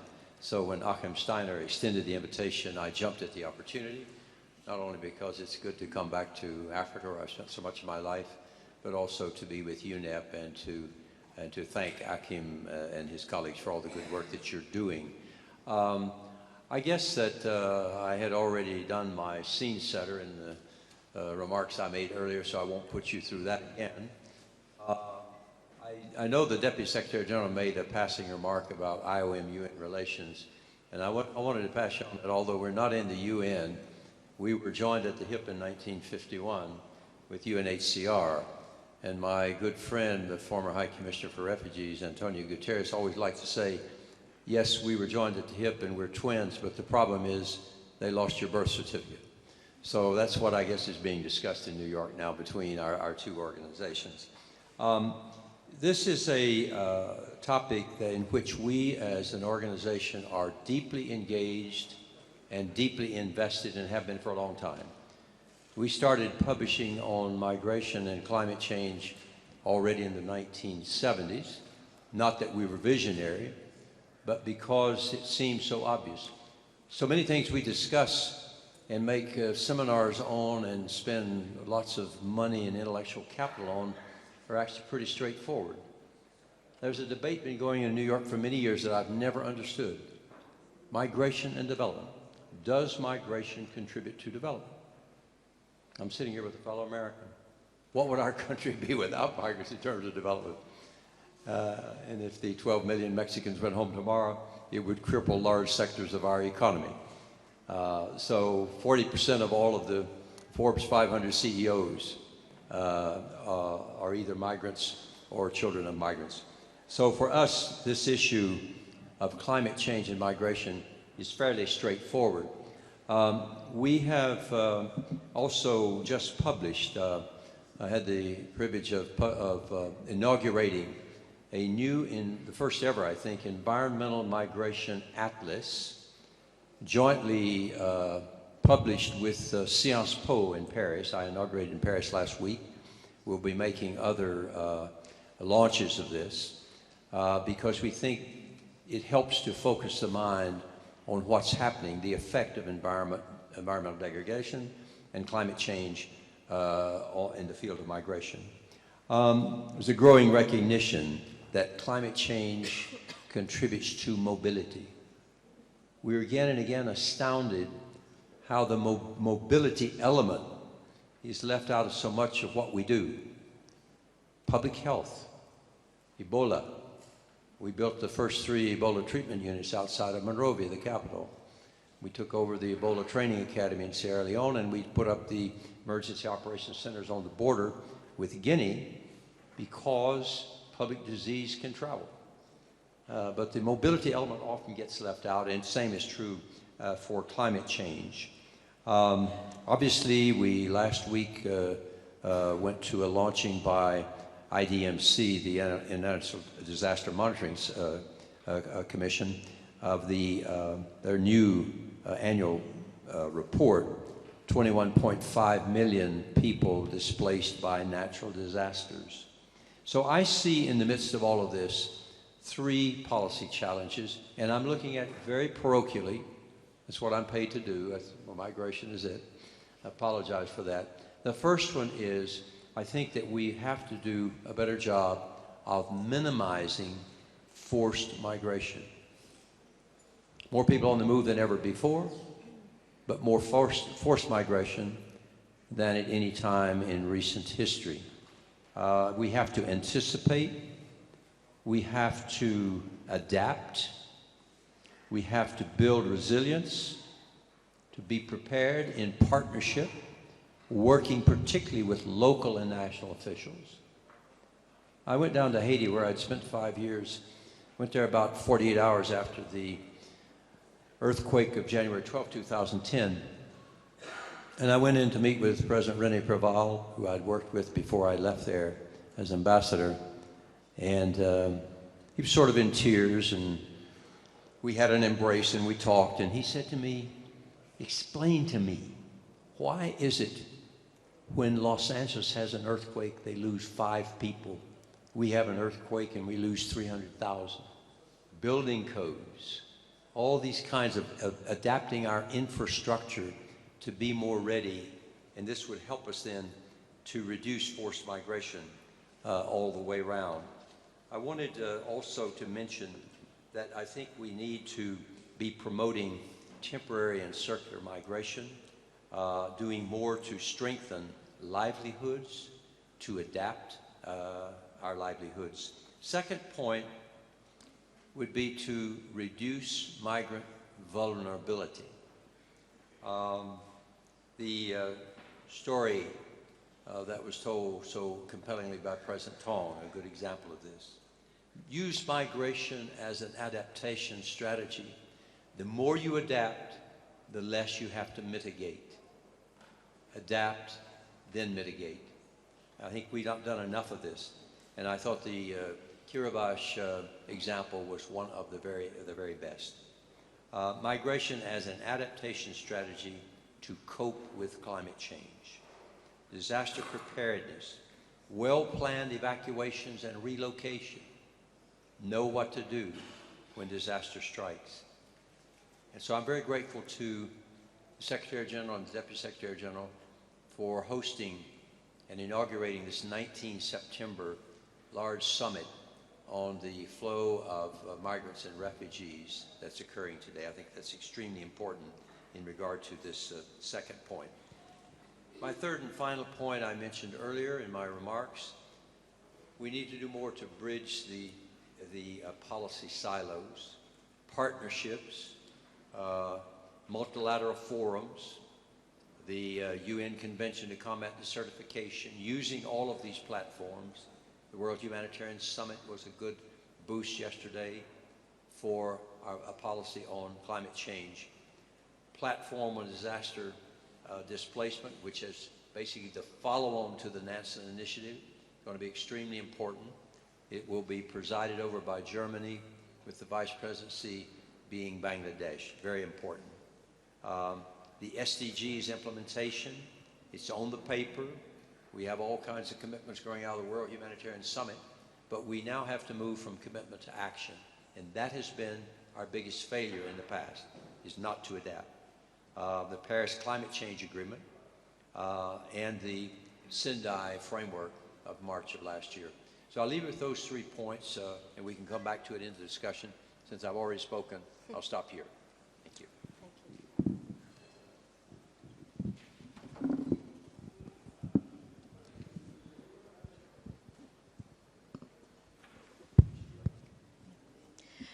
Good afternoon.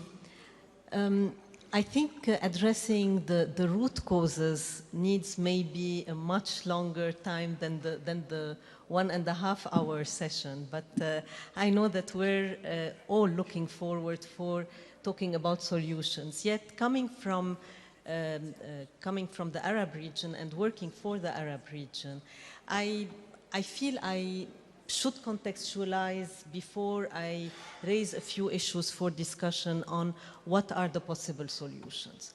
First of all, the Arab region probably has a mega crisis. We're living a mega crisis in terms of displacement and refugees of all times, and definitely of modern times, on social grounds, on economic grounds, definitely on environmental grounds, but also on ethical grounds, that has gone beyond the borders of the region, that has come of an international scale.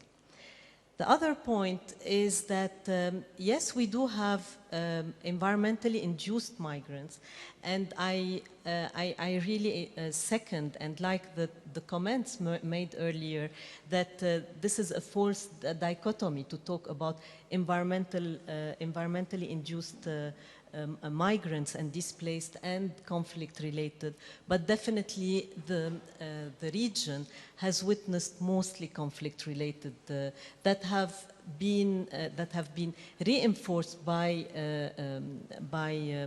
environmental factor and have had definitely impact on natural resources, already very scarce natural resources. So it was mentioned earlier about Iraq and Syria having experienced a drought between 2007 and 2010, which led to massive migration. Floods in Sudan have also led to massive migration and displacement.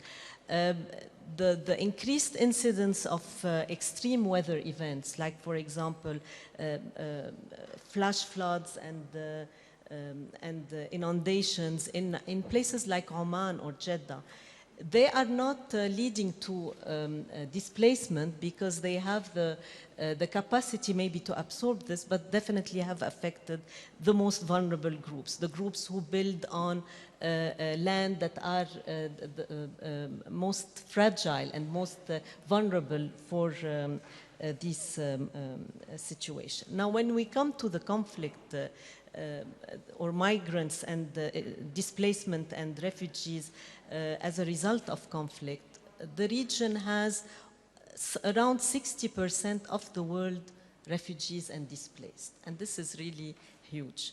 We have 11 countries out of the 22 Arab countries that have or are still experiencing war and crisis. And this is, again, a huge problem. Now, this Syria alone, for example, has had over 10 million displaced and internally displaced and refugees. And this has put a big burden on the refugees and displaced themselves, but also on the hosting countries. And this is a point I would like to highlight here when we get to the issue of what are the possible solutions. We're talking about the plight and dire conditions of migrants and of forced migrants and refugees, but we're also talking about countries that have, host countries, especially neighboring countries to Syria, that have a very limited absorptive capacity in terms of some of them, like Yemen, which has an influx of migrants from Somalia or Ethiopia, have also outflow of people from Yemen itself. So you're talking about countries that have low absorptive capacity in terms of finding jobs, proper shelter, the infrastructure, and having to deal with a sudden rise in population. We're not just talking about refugees in camps, who are maybe around 20% of that number. The migrants are also in cities in Lebanon, in Jordan, in Turkey. So this is part of the challenge that has probably exposed already problems of unsustainable management of natural resources.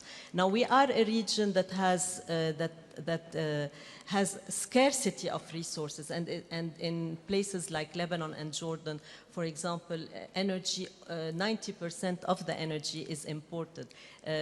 Even though we're talking about half of the countries in the region are oil-rich countries, half are not, and the migrants are in the countries that import energy, and this has created an additional burden. Water, for example, scarcity of water is everywhere, but in these places, the demand for water has risen at a time where you have water that is not sustainably managed. You have a lot of overdraft. You have a lot of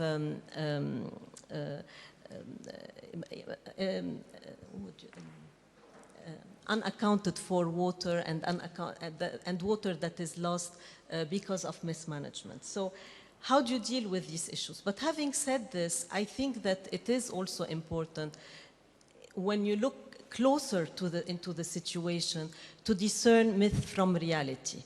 Yes, there has been an influx of migrants, but also migrants have consumed much less in terms of water and energy. And this is a fact that maybe the international community and the humanitarian community and the host government dealing with it have raised their voices and their concern about that burden, but also they have, I think we need to really clarify how much is being used in that sense, and what are the implications on health issues, on the conditions of the migrants.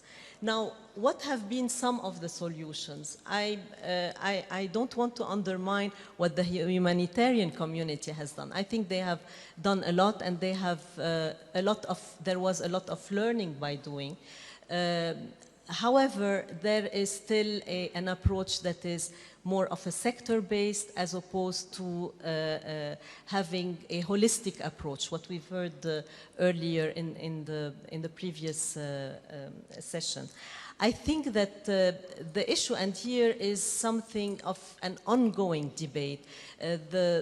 Yes, it is very logical to say you need to address humanitarian and have a humanitarian immediate attention to the crisis approach with a long-term vision, with a development vision.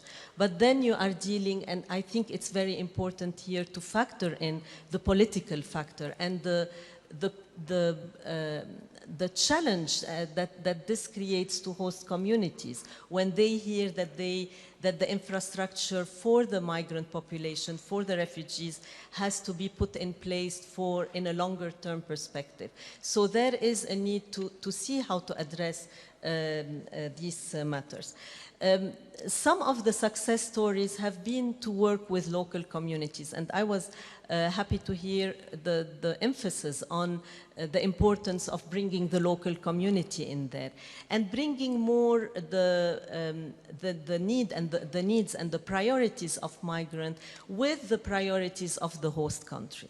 So in terms of looking at solutions, I think the most important thing is to see to work with host countries and the migrants together, not in silos, not have the aid and the humanitarian aid community coming in to look just at the migrant population without looking at the absorptive capacity and the institutional capacity of the migrants to deal with this. This is also a region, probably sometimes we tend to forget, that has been shaped, its whole geopolitics, for over the past 100 years by movement of people. And some of them have been very, most migrants and refugees have contributed positively to the growth and economies of this region. Why is it now that the situation is not the same? Why is it now that it creates much more sensitivities and discontent? Is it because of pressure over scarce resources? Is it because there are no employment? Is it because they are competing with them for jobs that are hardly there for the local people? And the last thing is to learn also from past experience. Now, we are what is topping the news now, what is the #1 agenda item on the news is the issue of the Syrian migrants. But we should remember that there was before that the Iraqi migrants, and way before that, over 50 years, the Palestinians refugees who are still in camps in neighboring countries, in Lebanon, in Jordan, in Syria, and who remain there, as many of them as refugees. What have we learned from this? I think we have learned some lessons, but there is still much more to learn. Thank you. Well, good afternoon. I hope you're still awake. I'm coming from the perspective of indigenous peoples. But just to start with, that indigenous peoples are only 5% of the total population of the world, around more than 350 million. But we take care of 80% of the world's biodiversity. So we are playing a key role in protecting our environment and as custodians of Mother Earth. But we are being displaced for 3 reasons. One is the expropriation and exploitation of our lands and resources, resulting to conflicts as a cycle. Second is the conservation measures, the declaration of parks, conservation areas, where we are being evicted from our own territory after taking care of the resources therein. We are seen as enemies instead of conservationists. Then third is the impacts and solutions of climate change. As already mentioned, we are one of the most vulnerable, yet we have the least carbon footprint, but also to mention that some of the solutions proposed for climate change is going to cause displacement of indigenous peoples. And I am referring to, for example, large dams that is considered as clean energy, which actually, by record, has resulted to the displacement of more than 80 million people, including indigenous peoples. So now, that's the situation we are facing in. So when we talk about climate change and addressing climate change, the root causes, one is we need to be clear who has the most responsibility in causing climate change, because they need to take the bigger responsibility. And this is clear, what we call the common but differentiated responsibility in addressing climate change. So we need to be, that there should be clear political will and action taken by states and other entities that are causing the climate change, so that those vulnerable countries, vulnerable people, will be able to cope and adapt to climate change impacts. Second is to build the resilience and adaptation capacities of the most vulnerable, both the communities and the countries, and make use of traditional knowledge of innovative solutions from the ground. We need to make use of this because communities, indigenous peoples, has been adapting already through time in the changes in the environment. Third point is the respect and protection of human rights as a pillar in addressing climate change. One that has been clearly mentioned is to ensure the free movement of people. And this is particularly critical for indigenous peoples, for millions of indigenous peoples, like pastoralists, nomadic people, who follow their animals. And once you restrict and put borders, then it's practically killing us, killing our culture, killing our identity, killing our survival, and diminishing our role in sustainable resource management. Part of also what I call the human rights approach is the right of people to healthy and safe environment.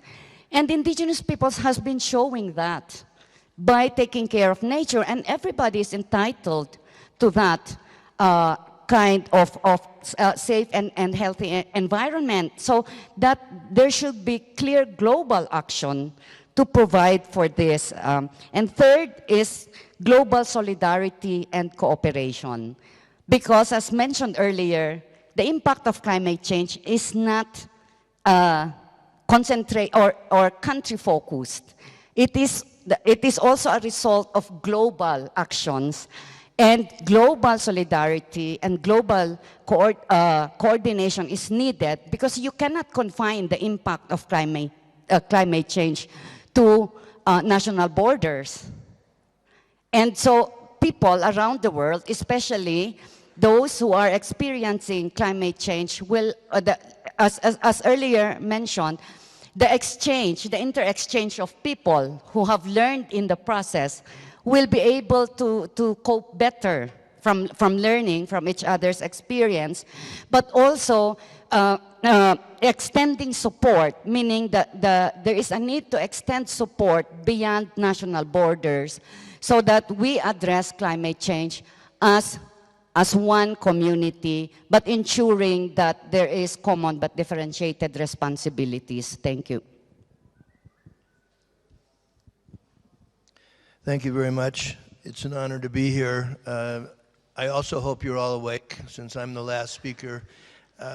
We've heard some very interesting comments, obviously. I'm going to bring us down to what the actual environmental impacts of migration and are, and what might be done about that. A lot of what's already been said is relevant to that, I should say, so I'll try not to repeat any of that. The basic point with respect to environmental harm is that migration can cause virtually every type of environmental harm and harm to health, human health imaginable. Generally speaking, the harms usually relate to energy. For example, the need to find fuel, as has already been talked about with respect to charcoal, construction, the need to find wood, for example, to build shelter, the treatment of waste, hazardous waste and other waste, sanitation and hygiene, and water purity and scarcity. But the actual environmental impacts are likely to be very site-specific, and so have to be looked at in that way. I'd like to, in addition to what's already been talked about, identify two what I'll call principles, but they're really common sense ideas that relate to those impacts and how to deal with them. The first is planning, and again, this is common sense. There should be planning. It should be hopefully contingency planning in advance. It should be as early as possible. Sometimes these situations develop very quickly, of course. Other times they build up more slowly, and there are different considerations in each of these situations. But the UN DAC is quite good in a rapid, quick, flash kind of emergency at sending in teams immediately, essentially, to help a country on its request to think about the issues that will be involved. And it's absolutely critical, of course, that environment and health considerations be included in that. When there's a longer-term development, there is within the UN the joint UNEP OCHA response team, which is important. I'm not sure it can mobilize quite as quickly as the UN DAC, and I think that's something that we should look at and make sure that it can. Because once a country realizes the need and makes the request, it shouldn't have to wait a week. Things happen very quickly at that point. So I think there may be an institutional adjustment that can be made in that respect. Environmental impact assessment should be done as early as possible, and often it has to be done on a continuing basis because decisions have to be made almost immediately in many situations. This allows assessing social and economic impacts. My own experience is you can't really adequately assess those, that is the social and economic impacts, until you have a handle on what kind of environmental impacts there will be. There's a saying in our U.S. State Department one sometimes hears that real men don't do environment, but they rather do other things. But we have to get the real men and women involved in environmental assessment and considering the environmental impacts. Another key point to this planning is there should be a long-term perspective. Now, I think it was Rola that mentioned that some of these camps are long-term. The fact is that most of them are long-term. The inclination of policymakers, I think, is to feel, well, these folks are going to return to their countries quickly. That empirically, that has not happened. And it's very important to take this long-term perspective. Now, again, one runs into bureaucratic or institutional impediments to that. If the UN Security Council authorizes a humanitarian intervention, for example, it typically does it on a 6-month or 1-year basis. Well, if you're thinking about energy, how do we supply energy to a group of people in a settlement? It matters if it's 6 months or 5 years. 5 years, you're going to talk a lot about solar. 6 months, you're not going to go there. That initial investment will be too high from a cost-benefit point of view. So somehow we have to think about that at the UN level. Domestically, too, I think it was Bill that mentioned that there are domestic silos at work. Germany, for example, and I point this out partly because Germany's trying to deal with it, but they have different pots of money from which tents, for example, can be paid for. One is in the Ministry of Foreign Affairs, and that's emergency. The other is in the Ministry of Development. That's long-term. So if we say, well, this is probably going to last 5 years, then the Ministry of Foreign Affairs in Germany legally has to say, well, we don't have authority to spend our money for that. You have to go to the Ministry of Development. Well, that's a whole different process, and it may take longer to authorize those and that sort of thing. Again, I'm not criticizing Germany here. I just want to be very clear. They're trying to deal with this, but I'm sure that's true in other countries as well. I mean, it's a natural kind of situation within bureaucracies. So the long-term perspective is extremely important. Another sort of common sense thing is that we have to plan about siting. And there's some really unfortunate choices that have been made. One camp was put right next to a World Heritage Site. Well, we know that that's going to damage the World Heritage Site. Another was put right next to a pile of tailings from a mine that had high concentrations of lead. Well, I understand people died there. It wasn't just that their kids got sick or anything. People literally died from that decision. Another was a placement over the only source of water for a major city. Now that one worked out okay because it only did last about 6 months and the aquifer was not polluted. But if it had been much longer, that city would have had to find a new source of money. So the siting is critical. It's also true within a settlement. You have to think very carefully about where do we put the waste disposal site? Where do we put the latrines? If they're going to be general latrines. Where do we put the graveyards? All of those can lead to environmental impacts that are serious. The second principle, if it's a principle, is just due diligence. I mean, these decisions have to be made very quickly. We know that. Sometimes unfortunate things are going to happen. Contracts will be let that don't work out real well. And so I want to focus on that in particular. There should be real important attention paid to who gets the contracts and then how they behave. So an example is waste disposal. I've heard several stories of the contractor taking the waste out of the camp and just dumping it 5 kilometers away. So that due diligence has to be carried forward throughout. And then finally, I want to pick up one of the points that Joan made, and that is to look at these things through a human rights lens. Now, she identified some things about freedom of movement and that sort of thing, but I'm going to go more to the environmental issues. It's absolutely clear now, absolutely clear that environmental harm can violate human rights. It took us a long time to get there, but we have gotten there. Nobody argues differently now. It's also very clear that climate change affects human rights. And as Bill, I think it was, pointed out, it's clear that climate change-induced migration also affects human rights. And as an aside, I think it's the case that UNEP's publication here on human rights and climate change does not separate out migration. In fact, may not deal with it at all. And I guess I humbly submit that this aspect would benefit from more attention.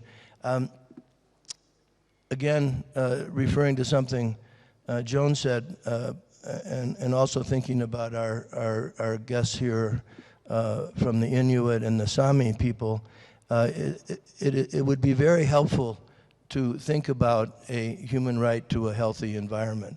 Now, you can identify very specific human rights of the Inuit, for example, and the Sami that are being violated.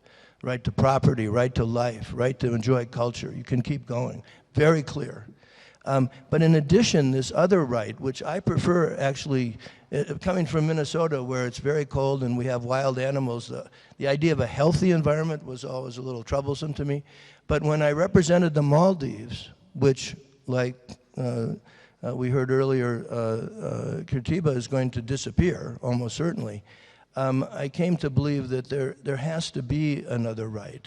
It can be called the right to a healthy environment, but I think the basic concept is a right to an environment that capable of supporting human society and the full realization of other human rights. And I think when looked at that way, you can see, well, that is different than just the set of other human rights, and it would help us deal with these really devastating situations that people, not just in these island states are going to encounter. So with that, I'll stop and thank you very much. Thank you very much for your interventions. What I liked about all of your interventions is, as different as they were, you all speak about the need to stop working in silos and to bridge the local with the global. You put it very nicely, Joan. You said extending support beyond national borders. I would go further in saying, looking beyond national frameworks, we have global frameworks that were mentioned in the introductory remarks that abide states to responsibilities and roles in all of these regards. So there are frameworks, there are guidelines, and there are examples that we've heard, including from the Arab region now, of site-specific, location-specific issues that come about. And on that note, I'd like to go again from the local to the global in our conversations and get some more feedback from two representatives here at the table with us, Anders Oskal and Herb Nakimayak. If you would like to share any insights from the experiences of your communities, the Sami and Inuit communities, we would be very appreciative. Madam Chair, ladies and gentlemen, I'm speaking on behalf of the Sami Council and the Association of World Reindeer Herders. We are very thankful to UNEP for being able to come here and share some of the perspectives on displacement in the Arctic regions of Europe and Eurasia, which are the homelands of our peoples. Before going there, I would like to address one of the myths about the Arctic that we seem to run into quite often, namely that the Arctic is a wilderness, it's a desolate place without people, it's a sanctuary for species, etc., which of course it is, but it is also the homeland of around 40 indigenous peoples that all have very long histories in the north. And we are also part of the ecosystems. And so it's not only about polar bears, it's also about people. I'd like to say a few things about the drivers of displacement in our region. We are now in the Arctic seeing a period of global change. Climate change is happening at least 2.5 times faster in the Arctic than the rest of the world, challenging Arctic environment and fragile ecosystems. We must realize that what we do not recommend to the rest of the world, i.e. 2 degrees warming, is already a reality in the Arctic. And also, this is escorted by a changed use of these regions, as a warmer Arctic is also a more accessible Arctic. Around 25% of the remaining petroleum resources are to be found in the Arctic, mineral resources, fishing resources, etc. The Arctic is very quickly becoming an integrated part of the global economy. This is a reality in the north. And so, the combination of these drivers represents unprecedented challenges for our communities, our societies, that are often isolated, spread across the Arctic. A foundation for our cultures and lives are also traditional livelihoods, such as nomadic reindeer herding, fishing, gathering, hunting, and combinations thereof. And these have been a foundation for our lives in the north. They are a foundation for our histories and our cultures, and they are also a foundation for our future. I think it's easy for everyone to understand that those who are most dependent on nature are also quickly most vulnerable when that nature changes. As an example, I myself come from a nomadic reindeer herding family.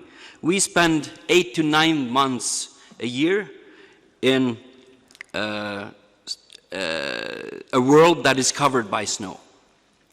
And the reindeer is the true master of this environment. But now climate change are challenging the boundaries within which our reindeer can live.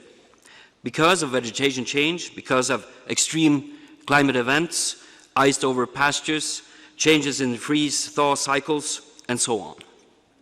However, more urgent are the competition, increasing competition we are experiencing for our homelands, where we are losing an even more, a larger part of the available adaptation room that we have.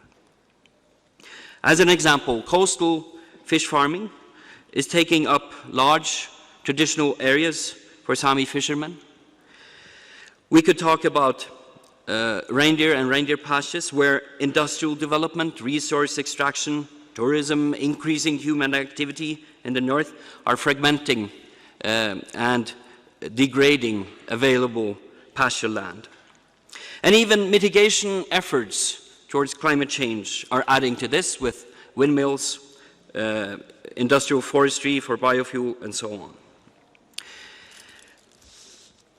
We have, in earlier studies from UNEP, seen that in 50 years we have lost 25% of the pasture land in the Barents region. And new predictions with what's called Globio 3 now shows that in the next 15 years we stand to lose 25% more of biodiversity in this region. This is severe. So we are facing internal displacement, and we are also facing influx of people into the Arctic. So then, what to do, if I may round off? This is a difficult question, but I'd like to answer it with what we are not doing, because we believe that the changes that we are now facing requires us to use the best available knowledge. Science is important, but also the traditional knowledge of indigenous peoples, a systematic knowledge about our areas. We need 2 + 2 to become 5. Research, however, concludes that governance structures ignore indigenous peoples' traditional knowledge in management of our part of the Arctic. A final reflection is from the ministerial meeting of the Arctic Council in 2006, where the chair of the Arctic parliamentarians stated that if the ice is disappearing, as researchers said, we will be facing an explosion of human activities in the Arctic. We need to find ways to regulate this and stay ahead of the development. Now, 10 years after, we really have to ask ourselves where we are with that question. Thank you. Thank you very much. I will just pass it on to the panel now to see if they have any reactions. And as far as my reaction goes to what you were mentioning, what can we do? And we often know what we should not do, what we should not be doing. I'd like to come back to that question of what can we do, what should we do? We were having a discussion earlier about the case of Bangladesh, and some of those being displaced internally will be moving to areas of the country where indigenous communities live. In these situations, are there best practices that we can learn from your different areas of work? Are there best practices in terms of compensation mechanism, institutional arrangements? If we look at cross-border displacement, can we put exceptional measures, such as some of my colleagues, academics, have been arguing for humanitarian visas and temporary protection? These are some of the solutions that I'd like you each to comment on, please.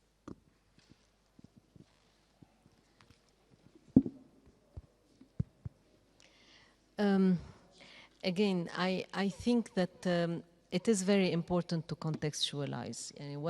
What do we, when you speak about measures, there are of course measures that like we heard, for example, on the question of using renewable energy as one way of addressing, as an entry point to deal with the problem, or looking at humanitarian easy pass, or finding jobs, for example. Some of the work, again, from the region have been to look at opportunities for migrants for job creation, from using, for example, retrofitting to enhance energy efficiency, and to produce low-scale, commercial-scale renewable energy, solar cooking stove, lanterns, etc. But I think it is important to understand to what extent you have that capacity. Again, I cannot overemphasize the institutional capacity, what is happening in these communities, to what extent they are ready to deal with these factors. And this is why I think it is important to look at these solutions within the context of the priorities of the host country.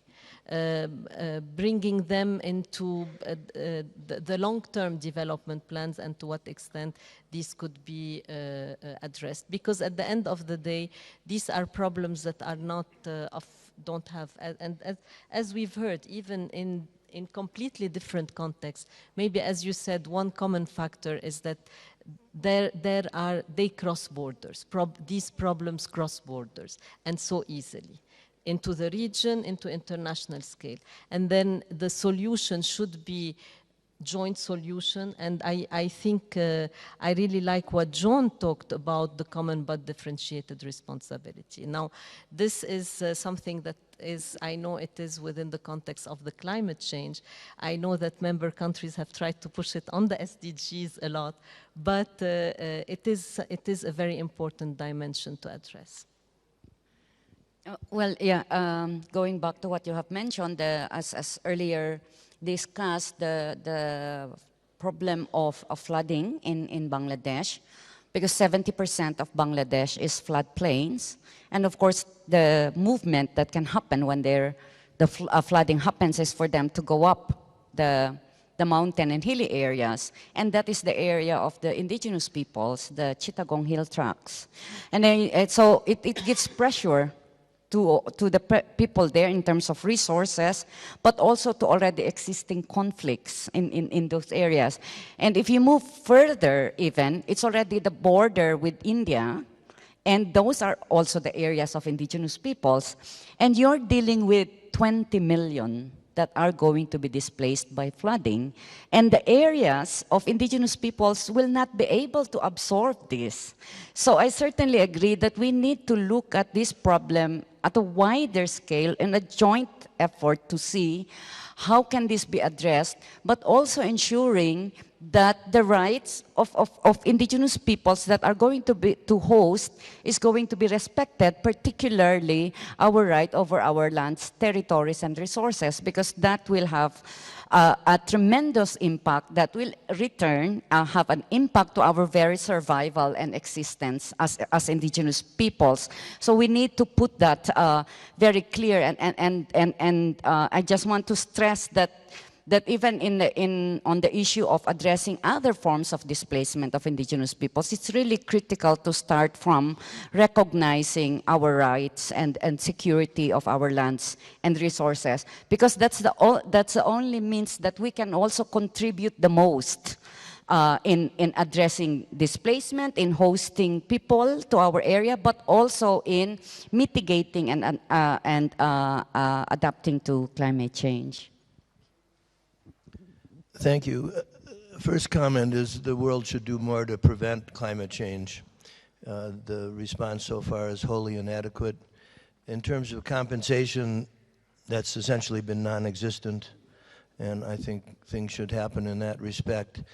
If we look at the specific situations of displacement or other impacts on people, then we have to look very specifically, I think. And it's very important both for environmental reasons and human rights reasons to look at the specific facts. And I take your point about indigenous peoples. There are a lot of other peoples that are going to be hurt very badly by climate change that probably are not indigenous peoples under any definition. And some of those are dependent on natural resources, the same way indigenous peoples are, or similar in any event. Others are not, but nevertheless are going to be hurt. And I think we have to pay attention to all of those people.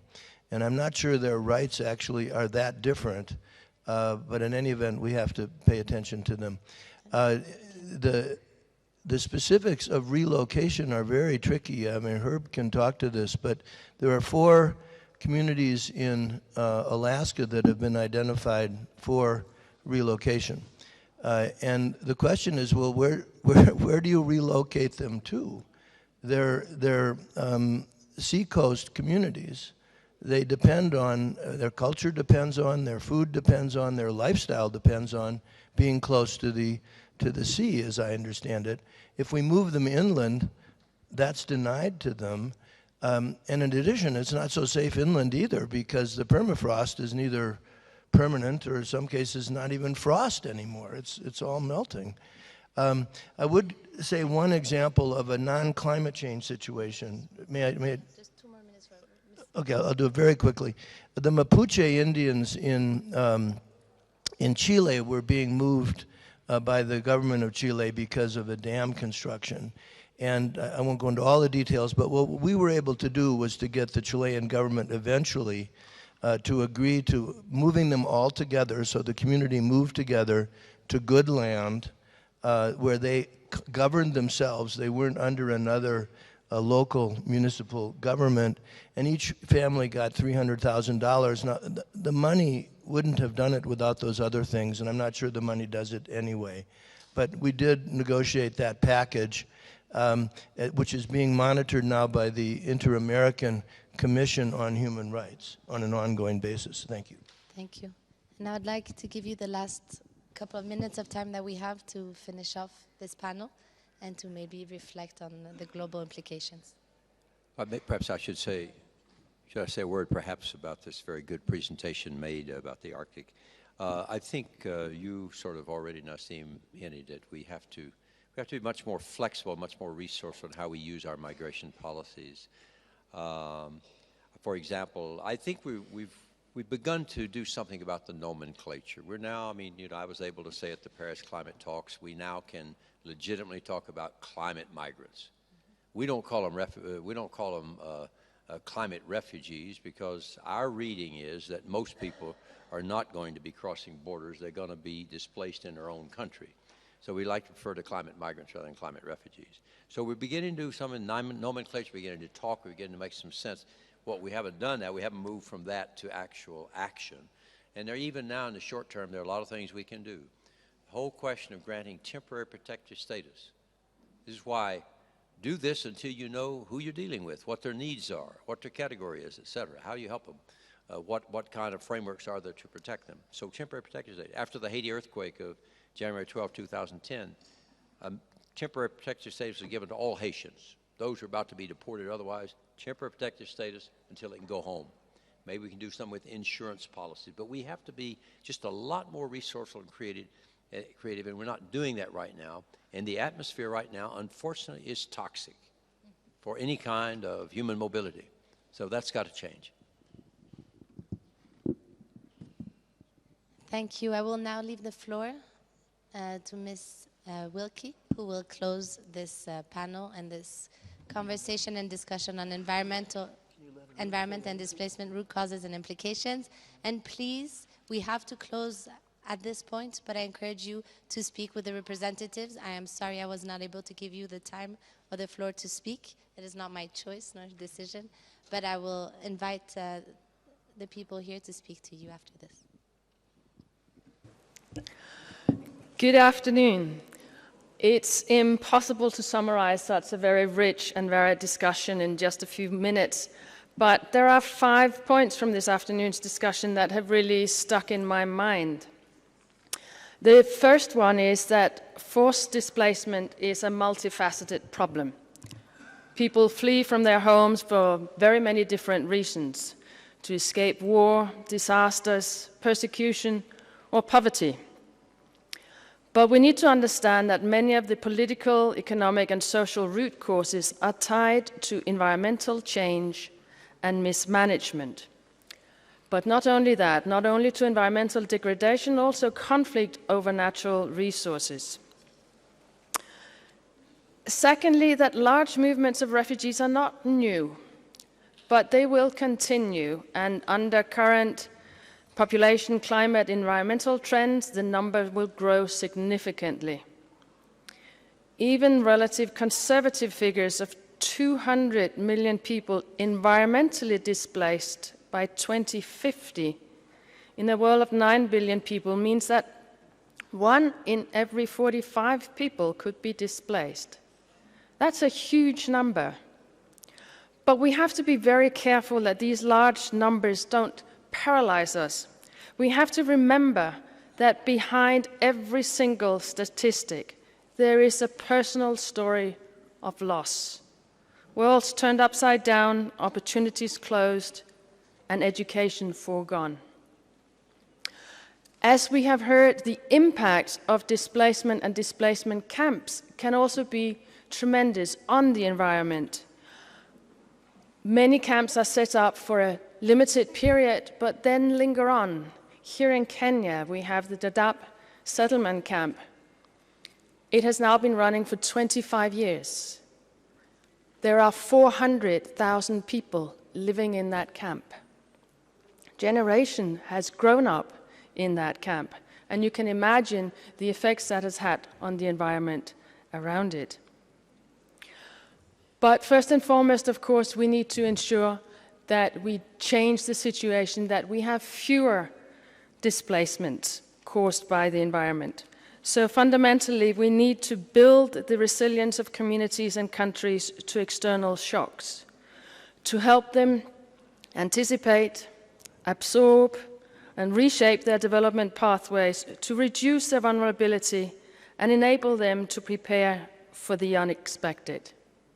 And we need to do this together. The environmental community has a huge and important role to play in building the evidence base and creating the awareness of the issue, mapping and further creating the understanding of the environmental risks and the underlying causes of forced displacement. We also have a role to play in making sure that humanitarian action isn't inadvertently making the situation worse. And we need to work with other sectors, private sector in particular, for example, the insurance, to make sure that we can help reduce that vulnerability for people. There are some good news. We know now that we have a Sendai framework where it's recognized that we have ecosystem-based disaster risk reduction.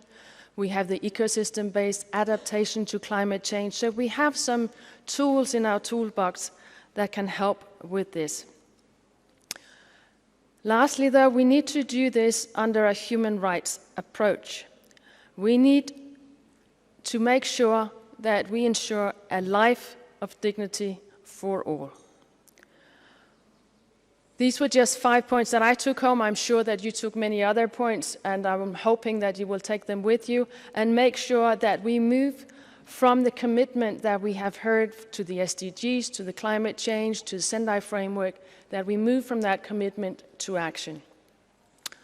Before I close, I'd like to thank the distinguished panelists once again for their thoughts, the moderators for managing such a great conversation about these critical issues, and of course you, the audience here in Nairobi, and those that have followed us online, for listening in and for your questions and comments. I wish you a very pleasant evening, and I hope you take the discussion further outside this room as well. Thank you very much.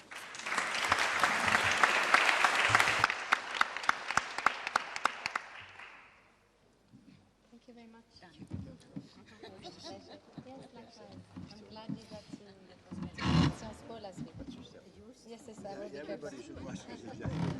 Thank you, Dan. Sorry I couldn't give more talking time to everyone, but the first panel...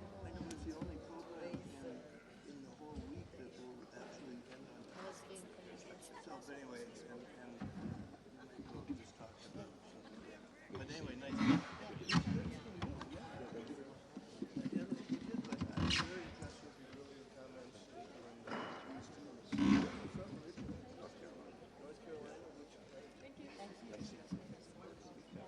Barbecue capital. Thank you very much. That's excellent. That's a nice, it's hard to summarize. It's very difficult to summarize for so many people. You did a nice job. I thought the whole program